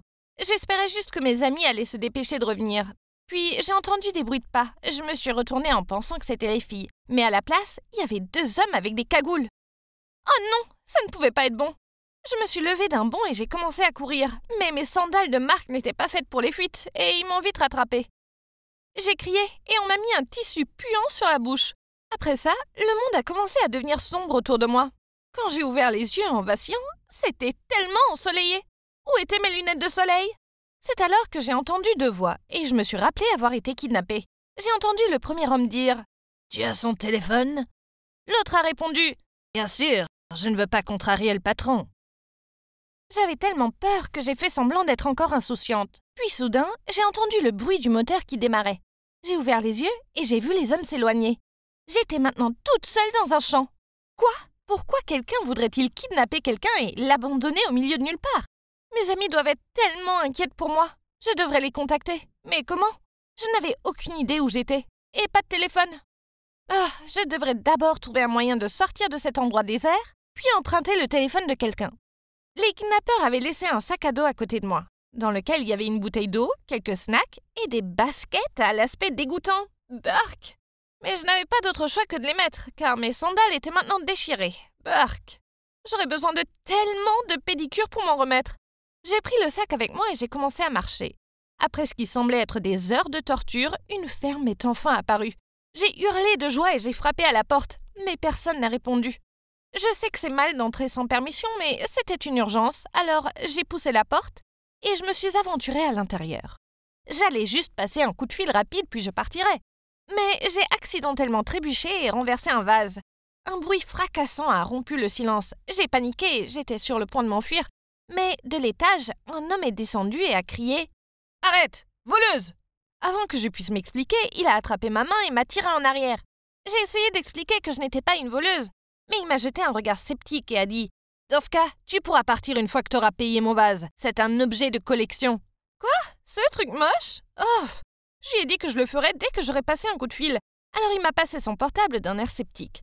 Je l'ai regardé fixement. Il s'avère que je n'ai jamais pris soin de me souvenir des numéros de mes amis. J'ai alors pensé à appeler mes parents, mais pas question. J'étais en colère contre papa, et lui demander de l'aide en ce moment signifiait accepter la défaite. Non, jamais. J'ai dit à cet homme que je payerais en rentrant à la maison, mais il a refusé de me laisser partir. Après un moment de discussion, il m'a forcé à rester et à travailler pour lui jusqu'à ce que je paye ma dette. Il a même fait un contrat qui m'a fait signer. Quel autre choix avais-je? Ouais, j'étais complètement coincée ici. C'était le pire jour de ma vie. Il a dit qu'il s'appelait Oscar. Il m'a montré où je serais logée. Hein? Ça devait être une blague. C'était une grange, au sens propre du terme. Il y avait un lit qui avait l'air inconfortable et je pouvais entendre les chevaux hennir dans la grange d'à côté. Se moquait-il de moi? J'étais assise là, désespérée, quand mon estomac s'est mis à gargouiller de faim. Alors j'ai débarqué dans la cuisine et j'ai demandé à Oscar de me donner à manger. Mais il m'a juste montré des œufs près du fourneau et m'a dit de me préparer quelque chose. Ouais, bien sûr, je ferais certainement ça. Si je savais cuisiner. Oscar est resté assis en souriant pendant que je jetais l'œuf entier dans la casserole et que je passais la demi-heure suivante à essayer de comprendre comment allumer la cuisinière. À la fin, j'ai abandonné et je suis retournée dans ma soi-disant chambre avec un estomac vide. Si vous pensez que c'était déjà terrible, eh bien, les choses ont rapidement empiré. À 5 heures du matin, un coq bruyant m'a réveillée et c'est alors que ma journée désastreuse a commencé à la ferme. J'ai fait tomber le sac de graines sur le sol et je les ai reçus dans les cheveux. Alors les poules m'ont pourchassé autour de l'enclos pour les atteindre. J'ai glissé dans la porcherie. Bark! Je me suis cassé un ongle en nettoyant le clapier à lapin. Je suis même tombée dans du fumier de cheval. C'était horrible. Et pour couronner le tout, Oscar était si grossier. Il s'est juste moqué du fait que j'ai du mal avec tout. Mais un jour, c'en était trop pour moi. J'étais épuisée et j'avais tellement de vertige que j'ai trébuché et cassé 2 paniers d'œufs. J'ai eu très mal et j'étais même en larmes. Je pensais qu'Oscar serait furieux, mais au lieu de ça, il a couru pour voir comment j'allais. Puis il m'a même préparé un bon repas et m'a dit que je faisais du bon travail, malgré les accidents. Waouh! C'est quoi ce changement d'attitude? Alors, peut-être qu'il n'était pas aussi mauvais que je le pensais. Les jours suivants, je me suis surprise à apprécier la compagnie d'Oscar. Nous nous sommes assis près du feu et avons regardé le coucher du soleil. Nous avons fait du cheval et j'ai réussi à ne pas tomber. Et il m'a même appris à cuisiner. C'est là que j'ai réalisé 2 choses. D'abord, que j'avais été une sale gosse. J'étais paresseuse, égoïste et je prenais tout pour acquis. Mais j'ai compris qu'en travaillant dur, on est récompensé. Et deuxièmement, j'ai réalisé que j'aimais Oscar. Beaucoup. Alors, j'ai décidé de faire quelque chose de gentil pour lui. J'ai relooké la grange. C'était des choses simples. J'ai mis un tapis, ajouté des plantes, accroché quelques photos et des lumières de fées. Puis, j'ai ramené Oscar pour qu'il jette un coup d'œil. Il a regardé partout dans la grange, puis a souri. « Sophia, c'est si beau !» Puis, il a maladroitement baissé les yeux sur ses pieds. « Écoute, je dois te dire quelque chose. C'est ton père. Il a engagé ses hommes pour te kidnapper, puis il m'a payé pour que tu restes ici. » J'ai ri de cette blague ridicule. Mais ensuite, il a continué. « Ton père voulait que tu changes ta vision de la vie et que tu comprennes la valeur de l'argent. Il n'a que ton intérêt à cœur. » Attends, tout cela n'était-il qu'un coup monté?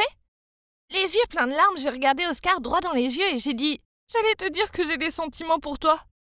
Mais je suppose que tu ne ressens pas la même chose. Je dois y aller. S'il te plaît, dis à mon père d'envoyer quelqu'un pour venir me chercher dès que possible. À moins qu'il veuille que je fasse tout le chemin du retour à pied, sans téléphone ni argent. » Puis je me suis précipitée hors de là. Il m'appelait encore, mais je l'ignorais. J'étais tellement en colère et bouleversée. J'ai continué à marcher jusqu'à ce qu'une voiture s'arrête à côté de moi. C'était le chauffeur de notre famille. Il m'a ramenée chez moi. Puis je me suis enfermée dans ma chambre en refusant de sortir. Il m'a fallu quelques jours pour me calmer suffisamment pour aller confronter mon père. Et quand je l'ai fait, eh bien, je me suis retrouvée à courir dans ses bras et à lui dire combien j'étais désolée. Il avait l'air tellement choqué. J'ai finalement compris que mon père avait fait cela uniquement parce qu'il m'aimait et qu'il voulait que je voie les vraies valeurs de la vie. Je lui ai dit que j'allais reprendre mes études à l'université, mais qu'il y avait autre chose que je devais faire avant. Je me suis présentée sur le pas de la porte d'Oscar avec des carottes pour les chevaux et un nouveau vase. En me voyant, il a souri et il m'a pris dans ses bras. Les gars, la vie n'est pas faite que de vêtements de marque et de vacances coûteuses. Parfois, une ferme puante, plein d'animaux encore plus puants et un mec mignon, eh ben, ça peut être le meilleur endroit du monde. Pour ce qui est de l'avenir, Oscar et moi prenons notre temps et voyons où cela nous mène. J'ai de grands projets pour sa ferme. Je l'aide à rénover les granges pour en faire des gîtes de vacances afin que d'autres personnes puissent aussi goûter à la vie à la campagne. Une partie de moi sera toujours une princesse gâtée. Mais l'autre partie de moi, eh bien, il s'est avéré qu'elle s'est préparé des œufs et dépassé un enclos plein de poulets. Ne prenez pas la vie pour acquise. Peu importe que vous soyez jolie et riche, la vie ne se résume pas à cela. Les gars, je veux vous parler de mon été le plus mémorable. Cela implique une maison sans parents, la fille de mes rêves, et l'énorme secret de mon petit frère Gabriel. En fait, Gabriel ne veut pas que je vous en parle. Mais cette histoire est trop drôle pour la garder pour nous. Alors restez à l'écoute. Laissez-moi vous raconter ce qui s'est passé. Imaginez la scène. Je suis là à manger des cornsdogs quand mes parents annoncent qu'ils partent en vacances pour leur 20e anniversaire de mariage. Cela signifie que je serai seul à la maison toute la semaine dans notre grande ferme entourée de vastes champs. Ça a l'air génial, non? Mais attendez, c'était encore mieux quand mes amis d'enfance qui vivaient maintenant dans une autre ville étaient aussi de retour en ville pour les vacances d'été. Bien sûr, mes parents m'ont permis de les inviter pendant leur absence, tellement nos familles étaient proches. Oh mon Dieu, je n'ai pas vu Jules depuis plus d'1 an, et sa sœur Amandine aussi. Ouais, je ne devrais pas dire que j'ai le plus gros béguin pour la sœur de mon meilleur ami, mais c'est le cas. Bref, ça allait être un été au paradis. Mais vous savez, l'homme propose et Dieu dispose. Il s'est avéré que mes parents n'allaient pas prendre Gabriel avec eux parce qu'ils estiment que j'étais assez grand pour m'occuper de mon petit frère. Ah, quelle déception. Comment je pourrais impressionner Amandine quand j'ai un enfant pleurnichard à ma charge? Je devrais réfléchir rapidement. Donc, dès que nous avons salué nos parents, je lui ai passé ma PS4 et lui ai dit « Gabriel, tu peux jouer dessus, mais seulement si tu me promets de faire ce que je te demande et de rester en dehors de mon chemin. » Bien sûr, il a accepté. Je veux dire, quel garçon de 8 ans ne voudrait pas jouer à Fortnite? Je le surveillais de temps en temps et lui donnais du jus et des collations. De cette façon, j'ai eu beaucoup de temps à passer avec Jules et Amandine. Les choses se passaient bien les premiers jours et rien ne vaut d'être entouré de son meilleur pote et de son coup de foudre toute la journée. Waouh, je ne pouvais pas détacher mes yeux d'Amandine. Elle paraissait encore plus belle. Et un soir, on était assis dehors à regarder les étoiles. C'était tellement romantique, surtout quand Jules a trouvé ça ennuyeux et nous a laissés pour aller au lit en premier. J'étais sur le point de tenter le coup du bâillement et de tendre mon bras pour l'enrouler autour de ses épaules quand Gabriel est apparu et s'est glissé entre nous. Je lui ai lancé un furieux regard et en serrant les dents, je lui ai demandé ce qu'il voulait. Il a juste haussé les épaules et dit « Nathan, j'en ai assez de ce jeu maintenant, je veux une glace. » Amandine a rigolé puis l'a emmené pour en chercher. « Quoi? Comment ce petit crétin ose-t-il ruiner mes manœuvres? Quel rabat-joie! Il fallait que je trouve une nouvelle astuce pour gérer ce gamin agaçant. Le lendemain matin, j'ai dit à Gabriel que s'il voulait télécharger un nouveau jeu de son choix, il devait aller dans le champ et trouver un épi de maïs avec exactement 200 graines dessus. On aurait dit qu'il allait pleurer, mais il allait dans le champ. Oh, comme je suis intelligent. J'ai envoyé mon petit frère se balader. Je m'attendais à ce qu'il abandonne au bout de quelques heures, mais non. Il a cherché toute la journée. Il a même réussi à entraîner Jules pour l'aider. Au final, il a quand même dû revenir les mains vides. Quoi qu'il en soit, je dois remercier mon stupide frère de m'avoir permis de passer un si bon après-midi avec Amandine. Cette nuit-là, on s'est assis tous ensemble dans le salon et on a raconté des histoires de fantômes effrayantes. J'espérais qu'Amandine flipperait tellement qu'elle se blottirait contre moi pour se protéger. Alors je leur ai parlé de la maison vide en haut de la route, qui était aussi la propriété de notre famille. Mes grands-parents y vivaient, mais elle était abandonnée depuis plus de 40 ans. Il y avait beaucoup de rumeurs sur le fait qu'elle était hantée. Un fermier a dit qu'il avait vu une femme fantôme près de la fenêtre, mais qu'elle s'était volatilisée. Et quelques d'autres ont affirmé avoir vu une silhouette effrayante sortir de la maison et les poursuivre. Amandine a gloussé puis a dit « Oh effrayant, on devrait aller voir. » Quoi? Ce n'était pas ce que j'avais en tête. En fait, elle ne semblait pas du tout effrayée. Je ne voulais pas y aller. C'était vieux et effrayant, et rien que d'y penser me donne la chair de poule. Heureusement pour moi, Gabriel nous a fortement découragés en disant qu'il avait entendu quelqu'un pleurer dans cette maison, et nos parents ne nous ont pas permis d'y aller. Et puis, venu de nulle part, j'ai senti un vent glacial souffler sur moi en sifflant, ce qui a fait dresser les cheveux sur ma tête. Et boum! Les lumières se sont éteintes, laissant passer la pièce entière dans l'obscurité. Tout le monde était confus. Que diable se passait-il? Je ne voulais pas mourir maintenant, pas tant que je n'avais pas encore fait part de mes sentiments à mon béguin. J'étais perdu dans mes pensées terrifiantes quand la lumière est revenue. Et tout le monde a immédiatement éclaté de rire. Oh mon Dieu! Je me suis retrouvé assis sur les genoux d'Amandine, la tête entre les mains. Il s'est avéré que c'était mon vilain petit frère qui avait éteint la lumière pour faire une farce. Quelle humiliation! Au moins Amandine a changé d'avis sur sa volonté de visiter la maison hantée. Mais les jours suivants, des choses bizarres ont commencé à se produire. Je suis allé chercher un truc à grignoter dans mon butin secret sous mon lit, mais qu'est-ce que c'est? Toutes les barres sneakers avaient disparu. Ça ne pouvait pas être Gabriel puisqu'il détestait les sneakers, n'est-ce pas? Ensuite, alors qu'on regardait un film, Amandine a commencé à trembler. Alors, étant le gars génial que je suis allé la chercher une couverture pour elle, mais toutes les couvertures avaient disparu. Quand je suis retourné et que j'en ai parlé à Jules et Amandine, Amandine a dit que c'était étrange, car l'autre jour, elle me trouvait pas son pyjama. Et le paquet de Gatorade de Jules avait aussi disparu. Alors, il y avait un vrai fantôme dans notre maison. Quant à mon frère, il agissait comme s'il était hanté. Il ne parlait presque plus et pendant 3 jours d'affilée à 18h précises, il disparaissait de la maison pendant des heures. C'était vraiment étrange, je veux dire. C'est le créneau horaire de son émission préférée. Il ne manquerait jamais Adventure Time sans une bonne raison. Pour moi, c'est génial que Gabriel ne soit pas là. Mais comme je suis le frère aîné, je dois quand même garder un œil sur lui car maman et papa n'auraient pas été très contents si je le perdais ou quelque chose du genre. Cette nuit-là, il a de nouveau disparu mystérieusement. J'étais très curieux et je suis parti à la recherche de Gabriel, mais je ne l'ai trouvé nulle part. Paniqué, j'ai couru dans le jardin en criant son nom. Finalement, j'ai senti une main frapper sur mon épaule. Mon cœur battait la chamade. Je me suis retourné pour voir Gabriel debout, en sueur. Je lui ai crié dessus. « Tu ne peux pas juste t'enfuir sans dire un mot, où étais-tu » Mais Gabriel a répondu calmement. « Et alors ? C'est mon affaire, pas la tienne ?» Puis il a couru directement à l'intérieur. Il se moque de moi. D'accord, s'il veut jouer au secret, alors ça ne me dérange pas non plus de jouer au détective. Je devrais découvrir de quoi il s'agit. Alors j'ai réuni Amandine et Jules et j'ai trouvé un plan génial.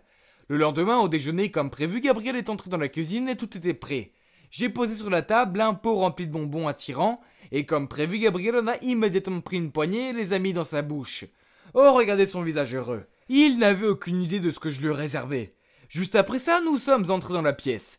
Comme il ne voulait pas être pris en train de manger en cachette, Gabriel s'est rapidement caché sous la table, et bien sûr, nous avons fait semblant de ne pas savoir qu'il était là.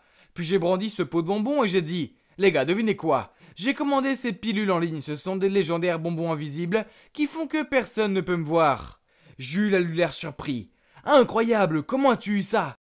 J'ai entendu dire que c'était un tel succès qu'il a été vendu partout. Puis Amandine m'a demandé combien de temps on pouvait disparaître si on mangeait ces bonbons. J'ai répondu « Je pense que si on mange 4 ou 5 bonbons, on peut disparaître pendant 45 minutes. » Nous avons continué notre sketch, puis j'ai dit de laisser le pot de bonbons ici. Ainsi, demain, nous pourrions l'essayer et sortir faire des farces à tout le monde avec notre super pouvoir. J'ai fait un clin d'œil et tout le monde a hoché la tête. Maintenant, où est passé Gabriel encore ?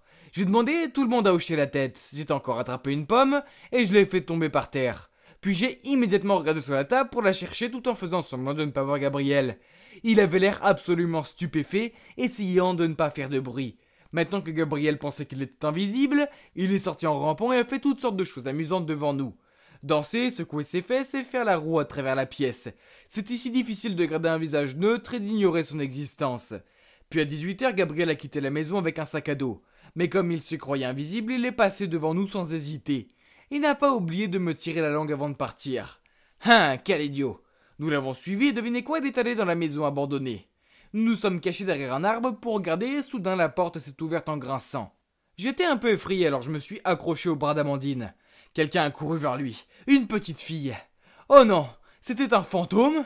Amandine a dit. Oh mon Dieu, elle porte mes vêtements. J'ai regardé de plus près et j'ai réalisé qu'elle n'était pas un fantôme mais en fait une vraie petite fille. Gabriel a donc caché cette petite fille dans notre maison abandonnée. Et c'est pour cela qu'il nous répétait encore et encore de ne pas venir ici. Comme Gabriel pensait qu'il était invisible, il a continué à courir autour d'elle en disant « Tu ne peux pas me voir, n'est-ce pas ?» Il avait l'air si drôle alors que la petite fille était totalement désorientée pour comprendre quoi que ce soit. Et c'est à ce moment-là que nous avons fait éruption en criant « On t'a eu !» Bien, bien, bien. Regardez qui est le grand gars qui cache sa petite amie ici. J'ai sorti le sac à dos de Gabriel qui était rempli de barres de sneakers et d'autres objets manquants. Gabriel était choqué et bafouillé. Ce n'est pas ce que tu penses. La petite fille a fondu en larmes et a dit « Je m'appelle Zara, je me suis perdu et Gabriel m'a aidé. » Gabriel a dit qu'il avait rencontré Zara un jour dans le champ de maïs. Elle était seule et avait faim alors il l'a emmenée ici et s'était occupé d'elle. Il n'a pas osé nous dire parce qu'il avait peur qu'on se moque de lui. Oh, je ne pensais pas que mon petit frère, habituellement stupide, était capable de faire de si bonnes choses. Alors je l'ai pris dans mes bras et j'ai dit « Je n'en veux à personne, Gabriel, tu as fait ce qu'il fallait et Zara, tu seras en sécurité ici. Emmène-la chez nous et j'appellerai quelqu'un pour l'aider. » Heureusement, la police a déclaré qu'elle recherchait également un enfant disparu. Et le lendemain, Zara a retrouvé ses parents. Il s'est avéré qu'elle se trouvait dans une gare bondée lorsqu'elle s'est perdue. Confuse, elle a suivi un homme portant le même chemise que son père, et c'est ainsi qu'elle s'est perdue dans nos champs. Oui, mon frère est un peu... Les règles, les règles, les règles. Les mères aiment vraiment les imposer, n'est-ce pas ? Au fait, je m'appelle Céleste, et mes parents ont divorcé quand j'avais 8 ans. Alors, depuis, c'est juste moi et maman.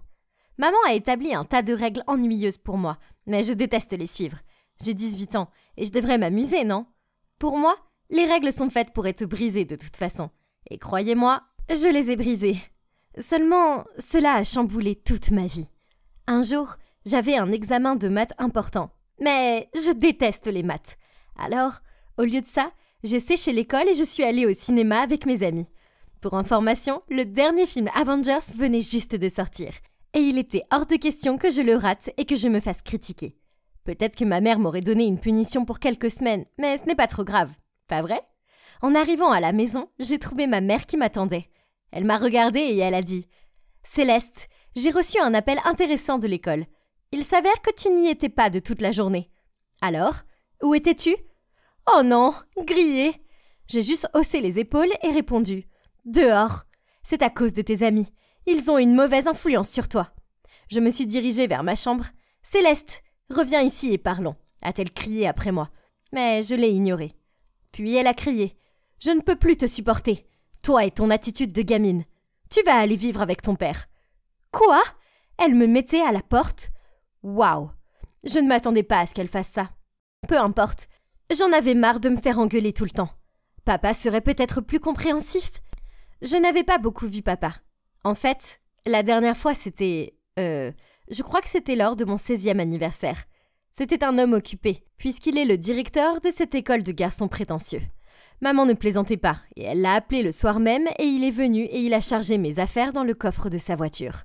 C'était super gênant, je ne savais pas du tout quoi lui dire. Puis, au bout d'une heure de voyage très ennuyeux, il a dit « J'ai rempli toutes les procédures d'admission pour toi. Tu pourras commencer tes études dans mon école demain. » Quoi? C'était une école de garçons, et j'étais une fille. De plus, il était hors de question que j'étudie dans un endroit où mon père était le directeur. Paniquée, j'ai demandé « Mais papa, ce n'est pas une école de garçons ?» Il a répondu « C'était le cas avant, mais récemment, nous avons laissé accepter quelques étudiantes. Je ne peux pas y aller. Tu es le directeur.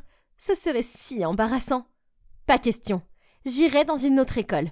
Ou autre chose. Il m'a jeté un regard sévère et a dit « Ta mère m'a tout dit sur ton comportement dans ton ancienne école, et c'est inacceptable. Donc, tu vas faire tes études dans mon école pour que je puisse garder un œil sur toi. Ce n'est pas discutable. » Oh mon Dieu, je ne peux pas le croire. Il était beaucoup plus strict que maman. Alors, à contre-cœur, j'ai murmuré « Bien, mais seulement si tu me promets de ne dire à personne que je suis ta fille. » Il a hoché la tête et a dit « D'accord, si c'est ce que tu veux. » L'école ressemblait à un film bizarre, où les personnages se croient en sécurité, mais ils disparaissent un par un. Pour commencer, elle était située sur une colline, à des kilomètres de tout. À l'intérieur, c'était tellement masculin, des bruns et des gris, et je n'ai pas vu une seule photo dans tout le bâtiment. La seule chose féminine dans tout l'endroit étaient les toilettes des filles. Nous devions partager tout le reste avec les garçons. Quel désagrément! L'uniforme était le même pour les garçons et pour les filles.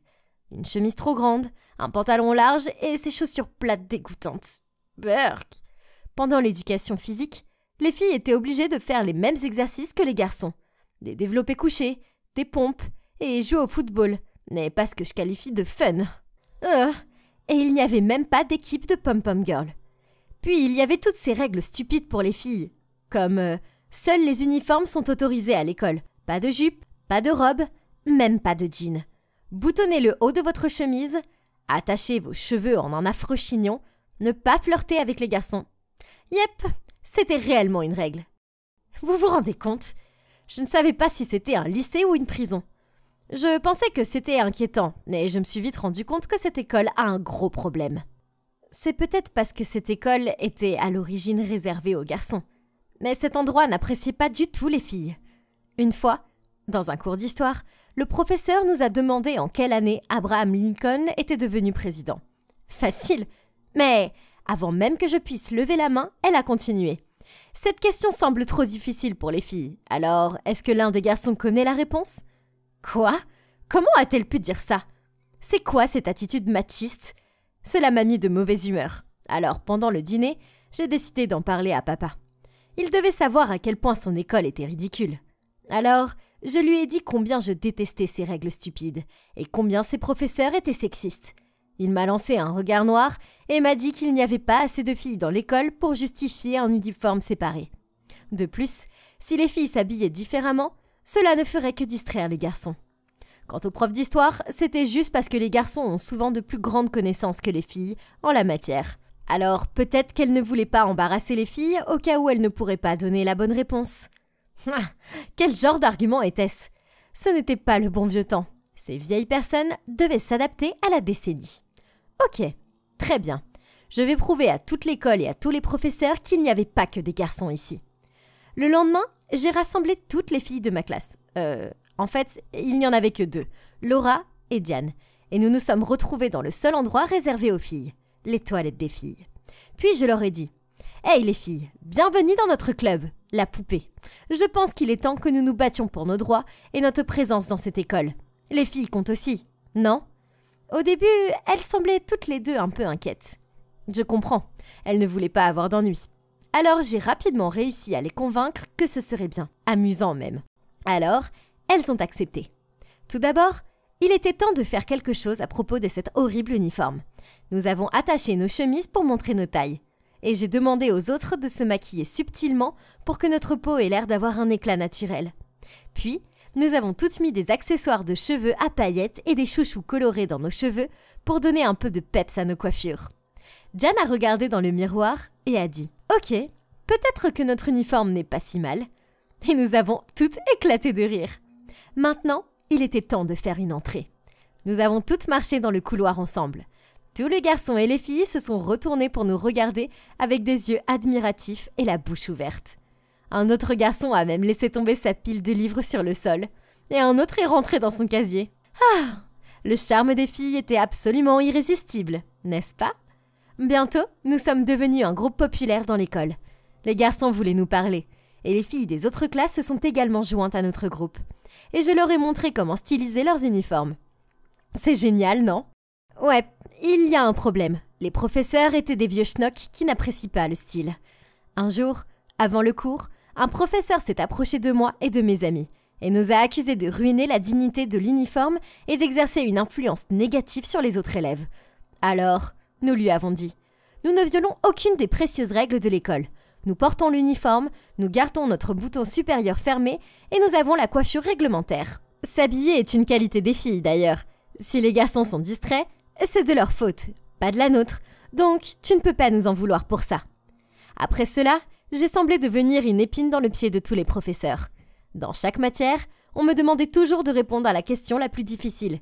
Et, bien sûr, je ne connaissais pas la bonne réponse. D'ailleurs, personne ne la connaissait. Et ensuite, ils me lançaient un regard jubilatoire. Ah, comme ils étaient immatures. Une autre fois, j'étais dans la file d'attente pour le déjeuner. Et quand ce fut mon tour, j'ai choisi des cuisses de poulet barbecue car ce sont mes préférées. Cependant, à ma grande surprise, le serveur de la cantine m'a dit qu'il n'y avait plus de poulet. Puis il a mis cette bouillie d'avoine bizarre dans mon assiette. Berk, je voyais bien qu'il restait beaucoup de poulet. Alors pourquoi était-il si injuste? J'ai zappé la bouillie dégoûtante et dès que je suis rentrée à l'école, j'ai eu très faim. Alors, je me suis fait un énorme bol de nouilles. Papa m'a vu dévorer la nourriture, puis a souri et a demandé « Est-ce que le fait de causer des problèmes à l'école toute la journée t'a rendu si affané ?» Entre mes bouchées, je lui ai raconté ce qui s'était passé avec le professeur et à la cantine. Il a juste souri et a dit que c'était parce que j'étais trop têtue. C'était quoi cette excuse? Je veux dire, depuis quand affamer des étudiants est une bonne idée? Le lendemain matin, je suis entrée en classe en somnolent et me suis assise à mon bureau. C'est là que j'ai réalisé que j'avais oublié mon téléphone. C'était vraiment nul. Alors, j'ai râlé auprès de Laura. Ces profs font de ma vie une misère, et maintenant, je n'ai même pas mon téléphone. La journée va être longue. Soudain, quelqu'un a frappé à mon bureau. J'ai levé les yeux et j'ai vu mon père, alias le directeur, debout devant moi. J'étais tellement surprise qu'avant que je puisse dire quoi que ce soit, il a dit « Hey chérie, tu as laissé ton téléphone à la maison. Oh, et je t'ai apporté ton petit déjeuner, car tu sais à quel point tu deviens grincheuse quand tu as faim. » Puis, il a posé mon téléphone et un sandwich sur mon bureau, m'a caressé les cheveux et il est parti. Que faisait-il? Avait-il oublié sa promesse? Inutile de dire que mes camarades de classe avaient l'air choqués. Laura m'a regardé fixement et a dit « Le directeur est ton père? Incroyable! Pourquoi tu ne nous l'as pas dit ?» Je suis restée assise là, bouche bée. C'était la chose la plus embarrassante qui soit. Merci beaucoup, papa. Mais j'étais loin de me douter que ce n'était que le début d'un nouveau chapitre de folie. Les choses étaient sur le point de devenir encore pire et vous ne voudriez pas manquer ça. Salut, c'est votre amie Céleste de retour. Ma mère ne pouvait plus supporter mon absentéisme, alors elle m'a envoyé vivre chez mon père. Le problème est qu'il est le directeur d'une école de jeunes prétentieux qui n'a presque pas de filles étudiantes. et il m'a forcée à y aller.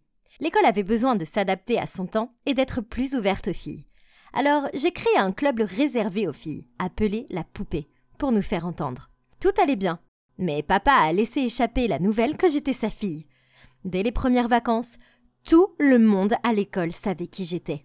Bientôt, des enfants qui ne m'avaient jamais parlé auparavant ont proposé de m'aider à faire mes devoirs, et les enseignants semblaient nerveux à mon égard. Je comprends, personne ne voulait être vu en train de se disputer avec la fille du directeur. Même la cantinière grincheuse a complètement changé. Maintenant, elle me donnait même des doubles portions de poulet. Ça semble bien, non? Pas du tout. C'était plutôt agaçant. En plus de tout ça, mes amies ont commencé à faire des trucs dingues dans mon dos. Elles ont mis des baisers au rouge à lèvres sur des casiers au hasard, se sont faufilées dans la salle des professeurs et ont organisé un goûter pour les poupées. Puis, elles ont fait la plus grosse farce de toutes. Ouais, elles sont allées dans la salle de gym et ont accroché des guirlandes de culottes, de soutien-gorge et de tampons à côté d'une grande bannière disant « Bienvenue dans le monde des filles ». Waouh! Même moi, j'ai pensé qu'elles étaient allées trop loin avec ça. Mon père était furieux à ce sujet. J'étais terrifiée à l'idée qu'elles soient expulsées. Il n'y avait presque pas de filles dans cette école, et je n'avais pas besoin de perdre mes seules camarades de classe féminine. Mais elles ont fini par avoir une semaine de punition, et ont été obligées de rester après l'école pour nettoyer la salle de gym. Ouf! Le lendemain, mes amis sont venus me voir alors que j'étais à mon casier. Et Laura a dit « La punition, ça craint, mais cette farce en valait vraiment la peine. Attends de voir ce qu'on a prévu pour la suite. » Et elle m'a fait un clin d'œil. « Ça va définitivement être une douche froide », a ajouté Diane. Ça suffisait. Alors je leur ai dit d'informer le reste des poupées de me retrouver au gymnase après l'école. D'accord, j'ai peut-être pris en douce la clé du gymnase dans la poche de mon père, mais c'était pour le bien de tout le monde. Maintenant que tous les membres de la poupée étaient réunis, j'ai dit ce que j'avais à dire. « Hey les filles, écoutez, je sais que cette école favorise les garçons, mais c'est compréhensible que vous vouliez être vus. Mais toutes ces farces nous font mal paraître. Je connais mon père, et la seule façon dont il nous écoutera, c'est si nous faisons quelque chose pour faire passer notre message de façon honorable. Donc, je vais me présenter à la prochaine élection du conseil des étudiants. » Avant même que j'ai fini ma phrase, Diane a dit « Mais cette position est seulement pour les garçons. » Alors, j'ai répondu « Je pense qu'il est temps qu'on change ça, tu ne crois pas? Alors, qui est avec moi ?» À ma grande surprise, toutes les filles présentes dans la salle ont levé la main et ont applaudi. Après cela, j'ai lancé ma campagne. Les 2 candidats ayant obtenu le plus grand nombre de votes passeraient au tour final. Au début, je n'ai pas fait l'objet de beaucoup d'attention. Mais ce n'était pas surprenant puisque j'étais la fille à concourir. Les autres concurrents ont pris la chose très au sérieux. Un garçon a distribué des t-shirts gratuits avec son nom dessus. Et un autre a collé des prospectus sur les casiers de tout le monde, énumérant 10 raisons pour lesquelles il était la bonne personne pour le poste. Pas question. Il fallait que je trouve un plan. J'ai donc mis au point une stratégie ancienne mais extrêmement efficace, appelée piège à beauté. Ha! Aucun garçon ne pouvait y échapper. L'un de mes principaux objectifs était de redonner à cette école son ambiance et la rendre inclusive pour tous. J'ai donc poussé le bouchon un peu loin. Mon équipe et moi, nous sommes déguisés en jolies abeilles et avons distribué des petits gâteaux noirs et jaunes faits maison. Ensuite, chaque fois qu'un garçon nous adressait la parole, nous lui faisions un clin d'œil, lui tendions des bonbons et lui disions que c'était juste pour lui parce qu'il était le plus mignon. Et ça a marché, bien sûr. J'ai réussi à atteindre la demi-finale et je me suis retrouvée face à Arthur, ce gars super intelligent. Donc maintenant, tout ce que j'avais à faire était de travailler sur ma présentation que je donnerais dans la cour de l'école. Comme c'était ennuyeux. Alors, une idée lumineuse m'a traversé l'esprit. Pourquoi ne pas combiner les finales avec une soirée de bal de fin d'année, où les étudiants pourraient non seulement voter pour le président potentiel, mais aussi se déguiser et sociabiliser. J'ai fait part de mon idée à mon équipe, mais à ma grande surprise, elles avaient l'air sceptiques. Les professeurs ne laisseront jamais faire ça. Ils sont tellement anti-parti que ça finira mal, a dit Diane. Laisse-moi faire, j'ai souri. Mon père était peut-être strict, mais il n'était pas de taille pour me battre. Alors ce soir-là, après le dîner, je lui ai parlé de mon plan. Au début, il a été très surpris et n'était pas d'accord, car il a dit que nous ne pouvions pas combiner la cérémonie d'élection avec la fête de chant et de danse, car cela enlèverait toute dignité à la cérémonie. Ah, mon père était coincé dans le passé. Alors j'ai dit « Mais papa, Ce serait une bonne occasion pour tous les élèves de se retrouver. Moi et mes amis allons décorer la salle, trouver un DJ, organiser la nourriture et les boissons, et faire tout le reste. Je sais que tu as des réserves, et je les comprends. Mais le bal est un événement important pour nous, les adolescents. Nous apprenons tellement de choses avec ça. Comment danser, comment se sentir bien dans sa peau, comment se mélanger avec les autres. S'il te plaît, on en a besoin. Et je promets que je ne laisserai personne corser le punch. En fait, nous n'aurons même pas de punch. Il a fallu beaucoup de plaidoiries et de persuasion, mais finalement, il a soupiré et dit « Bien, tu peux avoir ton bal, mais ne me le fais pas regretter. » J'ai poussé un cri d'excitation et je me suis précipitée vers lui pour le serrer dans mes bras. Il avait l'air choqué, car en y réfléchissant, c'était la première fois que je lui faisais un câlin depuis des années. Je dois admettre que ça m'a fait du bien.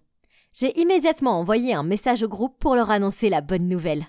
Et elles ont répondu avec du même, des cœurs d'amour et des émojis de danse. Et la discussion s'est rapidement orientée vers ce que nous allions porter. Tu vois, être amie avec la fille du directeur a de nombreux avantages, non? Je ne vais pas mentir. Organiser un bal de fin d'année a été difficile. Mais heureusement pour moi, j'ai des amis formidables qui m'ont aidée tout au long du processus. Diane s'est occupée des décorations et a trouvé un DJ. Et Laura s'est occupée des billets. La nuit du bal est finalement arrivée. Et waouh, tout le monde s'était bien habillé. Les membres de la poupée ont donné un spectacle de danse de bienvenue. Puis Arthur et moi sommes montés sur scène pour faire nos présentations. Arthur a commencé. Et bon sang, c'est monsieur sérieux, mais il est mignon. Il a parlé de l'amélioration de la valeur nutritionnelle des repas scolaires, de l'organisation de plus de voyages scolaires pour les clubs d'échecs, de mathématiques et de sport, et de la nécessité de faire plus pour lutter contre le réchauffement climatique. Par exemple, en collectant des fonds, en recyclant et en produisant de l'énergie solaire pour réduire l'empreinte carbone de l'école. Cela semblait convaincant, non? Mais c'était un peu ennuyeux. Et il était tellement ringard, bien qu'il soit mignon. Et je devais faire semblant de me gratter le nez pour pouvoir bâiller discrètement. J'ai entendu des applaudissements. Oh non, ça voulait dire que c'était mon tour et je n'étais pas prête. Le bal avait pris tout mon temps et... Oh, qu'est-ce que je devais dire? C'est alors que j'ai regardé mon père, qui se tenait au fond de la salle, et je l'ai vu me faire un signe de tête. J'ai donc pris le devant de la scène et j'ai décidé de laisser mon cœur parler. Bonjour les gars, bonjour les filles. Certains d'entre vous me connaissent peut-être comme la fille rebelle qui a semé le trouble à mon arrivée ici, tandis que d'autres me connaissent simplement comme la fille du directeur. La vérité, c'est que je ne suis qu'une étudiante normale comme vous tous, qui avait de gros doutes sur sa venue ici. J'ai entendu quelques personnes chuchoter dans la foule, mais j'ai gardé mon calme et j'ai continué. Je ne pensais pas que je me plairais ici, mais j'avais tort. Je me suis fait des amis formidables et j'aime vraiment cet endroit. Cependant, l'attitude dépassée envers les étudiantes me frustre. Les temps ont changé et nous avons notre place ici autant que les garçons. Il est donc normal que nous ayons notre propre uniforme, des clubs adaptés à nos besoins et, s'il vous plaît, plus de développé couché. Les filles sont aussi bonnes que les garçons, sinon meilleures. Par exemple, nous, les filles géniales du club La Poupée, avons organisé cette fête tout ensemble. Ensemble, rendons notre vie au lycée plus brillante et plus inclusive pour tous, car cette école a quelque chose de spécial. Et je veux que tout le monde voie qu'avec un peu de soin et d'attention, ça peut vraiment faire le buzz. Waouh, j'avais réussi. Tous les étudiants m'ont encouragé et applaudi. Même Arthur m'a tapé sur l'épaule et m'a dit « Bravo, ta présentation était si convaincante. Tu as mon vote. » Puis, il m'a fait un clin d'œil. Oh mon Dieu, qu'est-ce que ça voulait dire? Après cela, j'ai rejoint mes amis sur la piste de danse et j'ai profité au maximum de la danse incroyable que nous avions organisée. Enfin, c'était l'heure des résultats. L'un des professeurs est monté sur scène avec l'enveloppe contenant le nom du gagnant. Puis elle l'a ouverte et a dit « Avec 2/3 des votes, vous avez choisi votre gagnant et c'est Céleste. » Je ne pouvais pas y croire. J'avais réussi. J'avais vraiment gagné. Quand j'ai quitté la scène, papa est venu et m'a serré fort dans ses bras.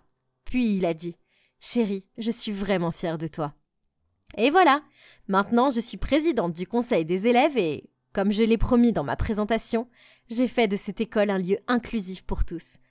Nous avons maintenant plus d'activités pour les filles, y compris un club de pom-pom girl. Mais bien sûr, les garçons peuvent aussi s'inscrire. Nous avons même un uniforme pour les filles, je ne dois donc plus apporter ces affreux pantalons bouffants. Maintenant, tout le monde semble plus heureux ici, y compris moi. Maman a entendu parler de mon changement d'attitude et m'a invitée à revenir à la maison. Mais je ne veux pas rentrer. Ma place est ici, dans cette école, avec mes nouveaux amis. Peut-être, j'ai bien dit peut-être, j'aime cet endroit après tout. Qui l'aurait cru? C'est fou, hein?